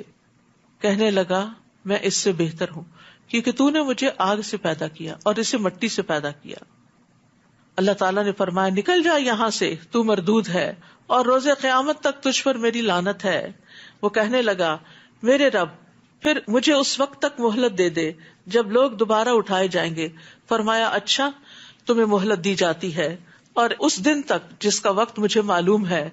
وہ کہنے لگا، تیری عزت کی قسم، میں سب انسانوں کو گمراہ کر کے چھوڑوں گا، یعنی خواہشات کو مزین کر کے دکھا کے، برے کاموں کو اچھا بنا کے. الا عبادک منہم المخلصین، سوائے تیرے ان بندوں کے جنہیں تو نے خالص کر لیا ہے. حق بات یہ ہے اور میں حق ہی کہا کرتا ہوں کہ میں جہنم کو تجھ سے اور ان سب لوگوں سے بھر دوں گا جو تیری پیروی کریں گے. اس لیے ہمیں شیطان کی پیروی کرنے سے ہر حال میں بچنا چاہیے. تو انشاءاللہ رمضان کے بعد مقائد الشیطان کورس پیش کیا جائے گا، جس میں شیطان کی چالوں کے بارے میں تفصیل سے بتایا جائے گا کہ شیطان کیا کیا کرتا ہے. قرآن و سنت کی روشنی میں جو معلومات ہمیں شیطان سے متعلق ملتی ہیں کہ کس کس طرح وہ بہکاتا ہے، ان کے بارے میں آگہی دی جائے گی انشاءاللہ. آپ ان سے کہہ دیجئے کہ میں اس تبلیغ کے کام پر تم سے کوئی اجر نہیں مانگتا، نہ ہی میں تکلف کرنے والوں میں سے ہوں. یعنی پیغمبر جو ہے وہ بناوٹ نہیں کرتے، تکلف نہیں کرتے، بلکہ ان کی زندگی تکلفات سے پاک ہوتی ہے، ان کا کلام بھی، ان کا رہن سہن بھی، لباس بھی، کھانا پینا بھی. مسروق کہتے ہیں کہ ہم عبداللہ بن مسعود کی خدمت میں حاضر ہوئے. انہوں نے کہا اے لوگو، جس شخص کو کسی چیز کا علم ہو تو وہ اسے بیان کرے، اگر علم نہ ہو تو کہے اللہ ہی زیادہ جانتا ہے، کیونکہ یہ بھی علم ہے کہ جو چیز نہ جانتا اس کے بارے میں کہے کہ اللہ زیادہ جانتا ہے، یہ بھی علم والا ہی کہتا ہے. تو اللہ تعالیٰ نے اپنے نبی سے بھی کہہ دیا، آپ کہہ دیجئے کہ میں تم سے اس پر کوئی اجرت نہیں چاہتا، نہ میں بناوٹ کرنے والوں میں سے ہوں. ان ہوا الا ذکر للعالمین ولتعلمن نبأہ بعد حین، مگر یہ تمام جہان والوں کے لیے نصیحت ہے، کچھ مدت بعد تمہیں خود ہی اس خبر کی صداقت معلوم ہو جائے گی. سورۃ الزمر. بسم اللہ الرحمن الرحیم. تنزیل الکتاب من اللہ العزیز الحکیم. یہ کتاب اللہ تعالی غالب اور حکمت والے کی طرف سے نازل شدہ ہے. ہم نے اس کتاب کو آپ کی طرف حق کے ساتھ نازل کیا ہے، لہٰذا آپ خالصتاً اس کی حاکمیت تسلیم کرتے ہوئے صرف اسی کی عبادت کیجیے. الا للہ الدین الخالص. یاد رکھو دین خالص اللہ ہی کے لیے ہے، خالص بندگی اسی کا حق ہے. اور جن لوگوں نے اللہ کے علاوہ اور کارساز بنا رکھے ہیں وہ کہتے ہیں ہم تو ان کی عبادت صرف اس لیے کرتے ہیں کہ وہ ہمیں اللہ سے قریب کر دیں. جن باتوں میں یہ اختلاف کر رہے ہیں یقیناً اللہ ان کے درمیان فیصلہ کر دے گا. اللہ ایسے شخص کو ہدایت نہیں دیتا جو جھوٹا اور حق کا منکر ہو. تو یہاں بھی آپ دیکھیے کہ دین کو اللہ کے لیے خالص کرنے کا حکم ہے، یعنی ہر عمل کے لیے نیت خالص ہونی چاہیے، کیونکہ اعمال کا دار و مدار نیتوں پر ہے. رسول اللہ صلی اللہ علیہ وسلم نے فرمایا بے شک اللہ صرف وہ عمل قبول کرتا ہے جو خالص اس کے لیے ہو اور اس کا چہرہ چاہنے کے لیے کیا جائے. لیکن اگر کسی کی خواہش یا تمنا یہ ہو کہ لوگوں کے چہرے اپنی طرف متوجہ کر لے تو پھر اس کام میں برکت نہیں ہوتی، اس کا اجر نہیں ہوتا. تمام انبیاء کا وصف تھا اخلاص کے ساتھ کام کرنا، اسی لیے انہوں نے کہا میرا اجر اللہ کے ذمہ ہے. انسان جب بندوں سے توقعات ہٹا کے صرف اللہ کی طرف اپنی توجہ کر لیتا ہے تو پھر اللہ سبحانہ تعالیٰ اس سے راضی ہو جاتا ہے. لو اراد اللہ ان یتخذ ولدا لاصطفى مما يخلق ما يشاء سبحانہ هو اللہ الواحد القہار. اللہ اگر کسی کو بیٹا بنانا چاہتا تو وہ اپنی مخلوق میں سے جسے چاہتا چن سکتا تھا، مگر وہ تو ایسی باتوں سے پاک ہے، وہ یکتا ہے، سب پر غالب ہے. اس نے زمین اور آسمان کو حق کے ساتھ پیدا کیا، وہ رات کو دن پر اور دن کو رات پر لپیٹتا ہے. اسی نے سورج اور چاند کو مسخر کیا، ہر ایک وقت مقرر تک یوں ہی چلتا رہے گا. یاد رکھو وہی سب پر غالب اور بخش دینے والا ہے. اس نے تمہیں ایک جان سے پیدا کیا، پھر اس سے اس کی بیوی بنائی اور تمہارے لیے مویشیوں میں سے 8 نر اور مادہ پیدا کیے. وہ تمہیں تمہاری ماؤں کے پیٹوں میں 3 تاریک پردوں میں، پیٹ کی اپنی لیئر، پھر اس کے بعد رحم ہوتا ہے اور اس کے بعد سیک ہوتا ہے جو لیکوڈ ہوتا ہے سیک کے اندر، ان سب کے اندر بچے کو رکھا. وہ لیکوڈ اس لیے ہوتا ہے تاکہ جو ماں اٹھتی بیٹھتی چلتی ہے تو وہ شوق سے اس کو بچاتا ہے، وہ کشن کا کام کرتا ہے. تو یہ اللہ سبحانہ تعالیٰ کی خاص حفاظت ہے جو اللہ نے تخلیق سے پہلے بندے کے لیے ماں کے پیٹ میں رکھی. 3 تاریک پردوں میں ایک کے بعد دوسری شکل دیتے ہوئے پیدا کرتا ہے. یعنی پہلے انسان نطفہ ہوتا ہے، پھر علقہ ہوتا ہے، پھر مضغہ ہوتا ہے، پھر عظام ہوتا ہے، پھر ہر کچھ ہفتے کے بعد اس کی تخلیق بدلتی جاتی ہے یہاں تک کہ اس کے ہاتھ پاؤں نمایاں ہو جاتے ہیں. یہ ہے اللہ تمہارا رب، بادشاہی اسی کی ہے، اس کے علاوہ کوئی الہ نہیں. پھر تم کہاں سے پھیر دیے جاتے ہو؟ اگر تم کفر کرو تو اللہ یقیناً تم سے بے نیاز ہے، لیکن وہ اپنے بندوں کے لیے کفر پسند نہیں کرتا. اور اگر تم شکر کرو تو وہ اسے تمہارے لیے پسند کرتا ہے. تو ناشکری پسند نہیں، شکر پسند ہے. کوئی بوجھ اٹھانے والا کسی دوسرے کا بوجھ نہیں اٹھائے گا. پھر تمہیں اپنے رب ہی کے پاس واپس جانا ہے، وہ تمہیں بتائے گا کہ تم کیا کرتے رہے ہو. بلا شبہ وہ سینوں کے راز تک جانتا ہے. اللہ سبحانہ تعالیٰ نے ہمیں نعمتیں دی اس لیے ہیں کہ ہم اس کو یاد رکھیں اور شکر ادا کریں. یاد رکھیے کھانے والا شکر گزار جو ہوتا ہے، یعنی کھانا کھا کر جو شکر ادا کر دیتا ہے وہ صبر کرنے والے روزہ دار کے برابر ہے. یعنی اتنا اجر ہے شکر کا بھی، یعنی کھا کر شکر ادا کرنا بھی اجر کا باعث ہے جیسے نہ کھا کر صبر کرنا. شیطان کا ہدف کیا ہے کہ بندوں کو ناشکرا بنائے. وَلَا تَجِدُ أَكْثَرَهُمْ شَاكِرِينَ.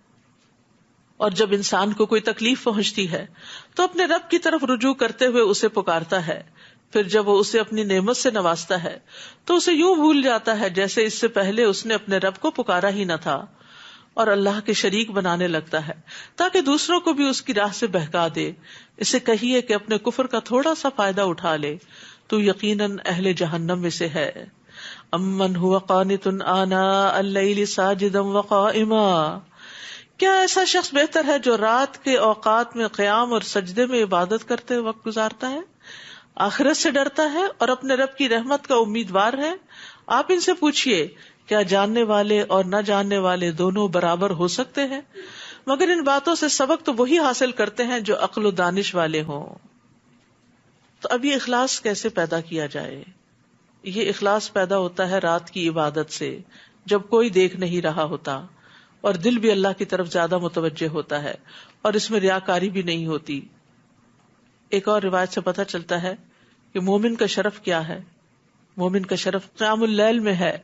نبی صلی اللہ علیہ وسلم نے فرمایا، جبریل میرے پاس آئے، کہنے لگے، اے محمد جتنا چاہو زندہ رہو، بالآخر تو مرنا ہے، جس کو چاہو محبوب بنا لو، بالآخر تو جدا ہونا ہے، جیسے چاہو عمل کرو، بالآخر اس کا بدلہ تو ملنا ہے، اور جان لو کہ مومن کا شرف قیام اللیل میں ہے، اس کی عزت لوگوں سے بے پرواہ ہو جانے میں ہے، یعنی لوگوں سے لالچ نہیں رکھتا۔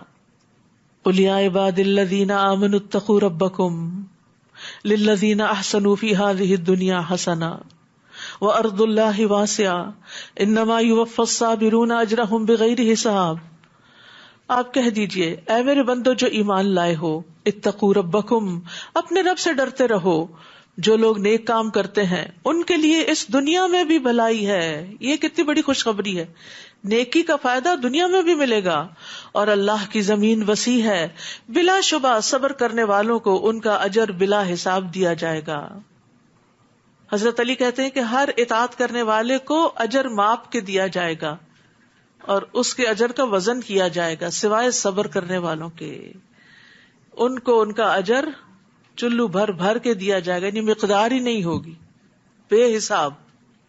روایت میں آتا ہے کہ دنیا میں جو آزمائشوں میں گھرے رہے ان کو لایا جائے گا، دنیا میں جن کے اوپر بڑی آزمائشیں آئیں ان کو لایا جائے گا، نہ ان کے لیے ترازو رکھا جائے گا، نہ ہی اعمال نامہ کھولا جائے گا، اور بغیر حساب کے ان پہ اجر انڈیل دیا جائے گا، یہاں تک کہ ان آزمائشوں والوں کی فضیلت کو دیکھ کر جو لوگ دنیا میں تندرست اور صحت مند تھے وہ وہاں آرزو کریں گے کاش ان کے جسموں کو بھی کینچیوں سے کاٹ دیا جاتا تو ایسا ہی اجر ملتا جیسے یہ لوگ پا رہے ہیں، یعنی کاش دنیا میں ہم پہ مصیبتیں آئی ہوتی۔ اس کا مطلب نہیں کہ مصیبت مانگی جائے، لیکن بندہ مومن پہ ہر وقت کوئی نہ کوئی مشکل آئی رہتی ہے، کبھی اولاد کی طرف سے، کبھی اپنے آپ کی طرف سے، کبھی عبادت مشکل ہو جاتی ہے، کبھی روزہ لگنے لگتا ہے، کبھی نیند آنے لگتی ہے، کبھی کچھ اور۔ تو ایسی ساری چیزیں جو ہیں انسان کا امتحان ہوتی ہیں، اور پھر ان امتحانوں میں انسان اگر صبر کر کے اپنا کام جاری رکھے، اللہ کی عبادت کرتا رہے، اطاعت کرتا رہے، اس سے مغلوب نہ ہو جائے، تو یہ صبر ہے۔ آپ کہیے مجھے تو یہ حکم ہوا ہے کہ میں خالصتاً اسی کی حاکمیت تسلیم کرتے ہوئے اس کی عبادت کروں، اور یہ بھی کہ سب سے پہلے میں خود مسلم بنوں۔ آپ کہہ دیجئے اگر میں اپنے رب کی نافرمانی کروں تو بڑے دن کے عذاب سے ڈرتا ہوں۔ آپ کہیے میں تو اپنے دین کو خالص کرتے ہوئے اللہ کی عبادت کرتا ہوں۔ تم اسے چھوڑ کر جس کی عبادت کرنا چاہتے ہو کرتے رہو۔ نیز کہیے کہ اصل میں تو خسارہ اٹھانے والے وہ لوگ ہیں جنہوں نے قیامت کے دن اپنے آپ کو اور اپنے گھر والوں کو خسارے میں ڈال دیا۔ دیکھو یہی بات صریح خسارہ ہے، ان کے اوپر بھی آگ کے سائبان ہوں گے اور ان کے نیچے بھی۔ اسی بات سے اللہ اپنے بندوں کو ڈراتا ہے، اے میرے بندو مجھ سے ڈرتے رہو۔ اللہ تعالیٰ آگ سے ڈراتا ہے، تو اس لیے ہمیں کہنا کہ نہیں آگ کا ذکر مت کرو، جہنم کی باتیں نہ کیا کرو، تو کیسے نہ کرے جب اللہ تعالیٰ نے خود کر دی؟ کیونکہ خوف انسان سے وہ کچھ کروا لیتا ہے جو امن چین سے انسان کرنے والا نہیں ہوتا۔ تو اللہ تعالیٰ انسان کو جہنم کا خوف اس لیے دلاتے ہیں تاکہ انسان کے اعمال درست ہوں۔ ان کے اوپر بھی آگ کے سائبان ہوں گے، ان کے نیچے سے بھی۔ استغفر اللہ، توبہ توبہ توبہ۔ اس دن میں نے آپ کو مثال دی تھی نا کہ جیسے کسی کمرے میں آپ کھڑے ہیں اور آگ لگ گئی اور دروازے بند ہیں، نکلنے کا کوئی راستہ نہیں، تو انسان کے اوپر کیا گزرے گی؟ کسی وقت کھڑے ہو کے امیجن کرے تنہائی میں، تو ہم وہ جہنم کی آگ نہیں برداشت کر سکتے، اس سے ڈرنا ہی چاہیے۔ اور جن جن چیزوں پر جہنم کی آگ کی بات کی گئی ہے ان کو چھوڑ دینا چاہیے۔ اور جو لوگ طاغوت کی عبادت کرنے سے بچے رہتے ہیں اور اللہ کی طرف رجوع کر لیا، ان کے لیے بشارت ہے. لہٰذا میرے بندوں کو بشارت دے دیجئے جو بات کو توجہ سے سنتے ہیں پھر اس کے بہترین پہلو کی پیروی کرتے ہیں. یہی وہ لوگ ہیں جنہیں اللہ نے ہدایت بخشی اور یہی عقل مند ہیں. یعنی احسن عمل کرنے والے وہی بہترین لوگ ہیں. افمن حق علیہ کلمۃ العذاب افانت تنقذ من فی النار، کیا جس شخص پر عذاب کی بات ثابت ہو چکی ہو تو اے نبی کیا آپ ایسے شخص کو چھڑا سکتے ہیں جو آگ میں گر چکا ہو؟ استغفر اللہ. لیکن الذین اتقوا ربهم لهم غرف من فوقها غرف مبنیۃ تجری من تحتها الانہار وعد اللہ لا یخلف اللہ المیعاد. لیکن جو لوگ اپنے رب سے ڈرتے رہے ان کے لیے بالا خانے ہیں جن کے اوپر بالا خانے بنے ہوئے ہیں، ان کے نیچے نہریں بہ رہی ہیں. یہ اللہ کا وعدہ ہے اور اللہ اپنے وعدے کی خلاف ورزی نہیں کرتا. کیا تم دیکھتے نہیں کہ اللہ آسمان سے پانی برساتا ہے، بارش برستی ہے، پھر زمین میں چشمے بنا کر اس پانی کو آگے چلا دیتا ہے، پھر اس سے مختلف رنگوں کی کھیتی پیدا کر دیتا ہے، پھر وہ جوبن پر آتی ہے، پھر تم دیکھتے ہو کہ وہ زرد پڑ جاتی ہے، پھر وہ اسے بھس بنا دیتا ہے. بلا شبہ اہل عقل کے لیے اس میں ایک سبق ہے کہ کس طرح انسان دنیا کی رونقیں دیکھتا ہے اور پھر وہ ساری ایک کے بعد ایک اس کے لیے بے معنی ہو جاتی ہیں. افمن شرح اللہ صدرہ للاسلام، بھلا جس شخص کا سینہ اللہ نے اسلام کے لیے کھول دیا ہو اور وہ اپنے رب کی طرف سے ایک روشنی پر ہو، اس شخص کی طرح ہو سکتا ہے جو کوئی سبق نہیں لیتا. لہٰذا ان لوگوں کے لیے ہلاکت ہے جن کے دل اللہ کے ذکر سے اور سخت ہو جاتے ہیں، یہی لوگ صریح گمراہی میں ہیں.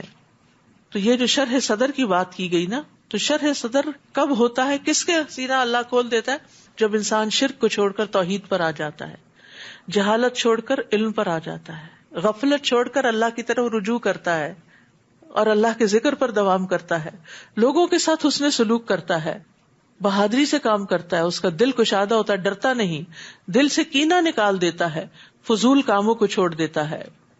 لیکن جن کے دل اللہ کے ذکر سے سخت ہو گئے ان کے لیے کیا ہے؟ ویل ہے. مالک بن دینار کہتے ہیں کسی بھی شخص کو دل کی سختی سے بڑھ کر کوئی سزا نہیں دی گئی.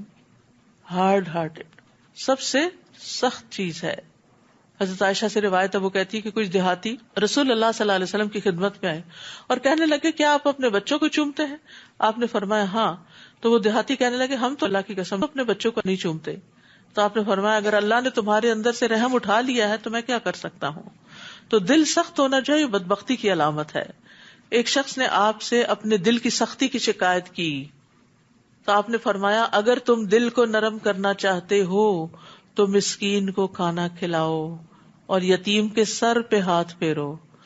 صرف اپنے کارڈ کے ذریعے ہی، بینک ٹرانسفر سے یا کسی کے ذریعے ہی اماؤنٹ نہیں بھیج دو، اس کے ہاتھ میں دو، اس کے سر پہ ہاتھ پھیرو، اس کو پیار کرو. اس سے تمہارے دل کی سختی ختم ہو جائے گی. ہوتا ہے نا کبھی کبھی انسان کہتا ہے کہ کسی کام میں دل نہیں لگتا، کوئی اچھا عمل نہیں ہو رہا، تو انسان پھر کچھ عملی طور پر ایسے کام کرے. جیسے لوگ ہالیڈیز پہ جا رہے ہوتے ہیں تو ہالیڈیز صرف وہاں نہ کرے کہ جہاں دنیا ہی دنیا ہے، یعنی اس دنیا سے نکل کے ایک اور دنیا میں چلے گئے. ایسی جگہوں پہ جائیں جہاں قدرت کے نظارے ہوں اور اس کے ساتھ ساتھ ایسے لوگ رہتے ہوں جو آپ کی طرح نعمتوں میں نہیں، تو ان کو دیکھ کر نعمتیں یاد آئیں. اللہ نزل احسن الحدیث کتابا متشابہا، اللہ نے بہترین کلام نازل کیا جو ایسی کتاب ہے جس کے مضامین ملتے جلتے اور بار بار دہرائے جاتے ہیں. یہ تو آپ محسوس کر ہی رہے ہیں پڑھتے ہوئے مسلسل قرآن کو، جس سے ان لوگوں کے رونگٹے کھڑے ہو جاتے ہیں جو اپنے رب سے ڈرتے ہیں، پھر ان کی جلدیں اور ان کے دل نرم ہو کر اللہ کے ذکر کی طرف راغب ہو جاتے ہیں. ایسے لوگ ہیں جن پر قرآن اثر کرتا ہے. یہی اللہ کی ہدایت ہے، وہ جسے چاہتا ہے اس قرآن کے ذریعے راہ راست پر لے آتا ہے، اور جسے اللہ گمراہ کر دے اسے کوئی راہ پر لانے والا نہیں. تو خوف سے رونگٹے جو کھڑے ہوتے ہیں تو صرف جلد کا ذکر کیا گیا ہے، اور امید سے دل نرم ہوتے ہیں. ایمان خوف اور امید کے درمیان میں نا، تو کوئی چیزیں انسان کے اندر اثر کرتی ہیں اور کچھ چیزیں انسان کے باہر ظاہر ہوتی ہیں، اور یہ اللہ کی رحمت سے ہوتا ہے. یہ اولیاء اللہ کی صفت ہوتی ہے کہ اللہ کے ذکر سے ان کی کھالوں کے رونگٹے کھڑے ہو جاتے ہیں، ان کی آنکھیں بھر جاتی ہیں، ان کے دل اللہ کے ذکر سے آرام پاتے ہیں.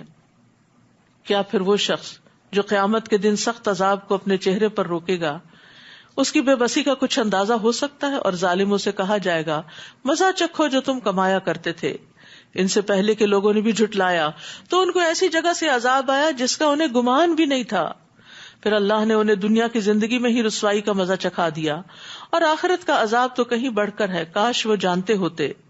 ہم نے اس قرآن میں لوگوں کو ہر طرح کی مثالیں بیان کر دی ہیں تاکہ وہ نصیحت حاصل کریں۔ یہ قرآن جو عربی زبان میں ہے، جس میں کوئی کجی نہیں، تاکہ لوگ اللہ کی نافرمانی سے بچ جائیں۔ اللہ ایک مثال بیان کرتا ہے، ایک شخص چند باہم جھگڑنے والوں کا غلام ہے اور دوسرا صرف ایک ہی آدمی کا غلام ہے، کیا ان دونوں غلاموں کی حالت ایک جیسی ہو سکتی ہے؟ الحمدللہ بل اکثرہم لا یعلمون، الحمدللہ لیکن اکثر لوگ یہ بات جانتے نہیں۔ انک میت و انہم میتون ثم انکم یوم القیامۃ عند ربکم تختصمون، اے نبی بلا شبہ آپ کو مرنا ہے اور یہ بھی مرنے والے ہیں، پھر قیامت کے دن تم اپنے رب کے ہاں جھگڑو گے۔ جھگڑے کس چیز کے بارے میں ہوں گے؟ اپنے حقوق کے بارے میں۔ رسول اللہ صلی اللہ علیہ وسلم نے فرمایا قیامت کے دن تم لوگوں سے حقداروں کے حقوق ادا کروائے جائیں گے، یہاں تک کہ بغیر سینگ والی بکری کا بدلہ سینگ والی بکری سے لیا جائے گا۔ استغفر اللہ۔ رسول اللہ صلی اللہ علیہ وسلم نے یہ بھی فرمایا کہ جس کی موت ایسی حالت میں آئے کہ اس کے ذمے 1 دینار اور 1 درہم بھی ہو تو اس کی ادائیگی اس کی نیکیوں سے کی جائے گی، کیونکہ وہاں دینار اور درہم نہیں ہوں گے۔ اگر کسی کا قرض دینا ہے تو وہ چکا دیا جائے، کسی کی کوئی امانت رکھی ہوئے تو وہ واپس کر دی جائے، لیکن غفلت کی زندگی نہایت نقصان دہ زندگی ہے۔ اللہ تعالی ہمیں اس سے بچائے۔ آیات سکینہ جو آپ کو بتائی گئی تھی، سکینت والی آیات گھبراہٹ کے وقت پڑھنی ہے، وہ آ گیا کارڈ، آپ لے سکتے ہیں۔ وآخر دعوانا ان الحمد للہ رب العالمین، سبحانک اللہم وبحمدک، اشہد ان لا الہ الا انت، استغفرک واتوب الیک۔ السلام علیکم ورحمۃ اللہ وبرکاتہ۔ پارے کے اہم اسباق۔ دل کا سخت ہونا بدبختی کی علامت ہے، اور یہ دیکھیے کہ جب دل سخت محسوس ہو نا، کیونکہ دل کا معاملہ تو ہمارا اپنا ہوتا ہے نا، کوئی اور تو نہیں پہچان سکتا، تو اگر آپ کو کبھی یہ محسوس ہو کہ دل سخت ہو رہا ہے، کوئی نصیحت کی بات اثر نہیں کر رہی، تو کثرت سے قرآن پڑھیں۔ یہ دل کی سختی کا علاج ہے، کیونکہ قرآن مجید میں آتا ہے لو انزلنا هذا القرآن على جبل لرأيته خاشعا متصدعا من خشیۃ اللہ، اگر ہم اس قرآن کو کسی پہاڑ پر نازل کرتے تو پہاڑ بھی اللہ کی خشیت سے ریزہ ریزہ ہو جاتا۔ تو اس کا کیا مطلب ہے کہ اگر دل جو ہے وہ سخت ہے تو اسے نرم کون کرے گا؟ قرآن کرے گا، وہی ریزہ ریزہ کرے گا اس کی سختی کو۔ ٹھیک ہے۔ قیامت کے دن سب لوگ اپنے ہی ہم خیال لوگوں کے ساتھ اٹھائے جائیں گے۔ قلب سلیم وہ ہوتا ہے جو شرک اور شک سے پاک ہوتا ہے۔ قلب سلیم شرک اور شک سے پاک ہوتا ہے، یعنی ہر شخص کی ایک پہچان، ایک شہرت آسمانوں میں ہے، یعنی آسمان کے فرشتے یا آسمان کی مخلوق اس کو اس خاص پہچان کے ساتھ جانتے ہیں، اور پھر وہی زمین پر بھی اتار دی جاتی ہے۔ لوگوں کی خیرخواہی بہترین خصوصیات میں سے ہے جو ہر داعی کے اندر ہونی چاہیے۔ مومن کا شرف قیام اللیل میں ہے، صف بندی جو ہے یہ نماز کا حصہ ہے، تسبیح نجات کا باعث ہے، دین خالص اللہ کا حق ہے، انسان کی فضیلت کا تعلق اس کے نیک اعمال کے ساتھ ہے، جو آج ہم کر رہے ہیں وہی کل بدلے میں ملے گا۔ پختہ یقین عمل کی قوت کو بڑھا دیتا ہے۔ آگے چلتے ہیں۔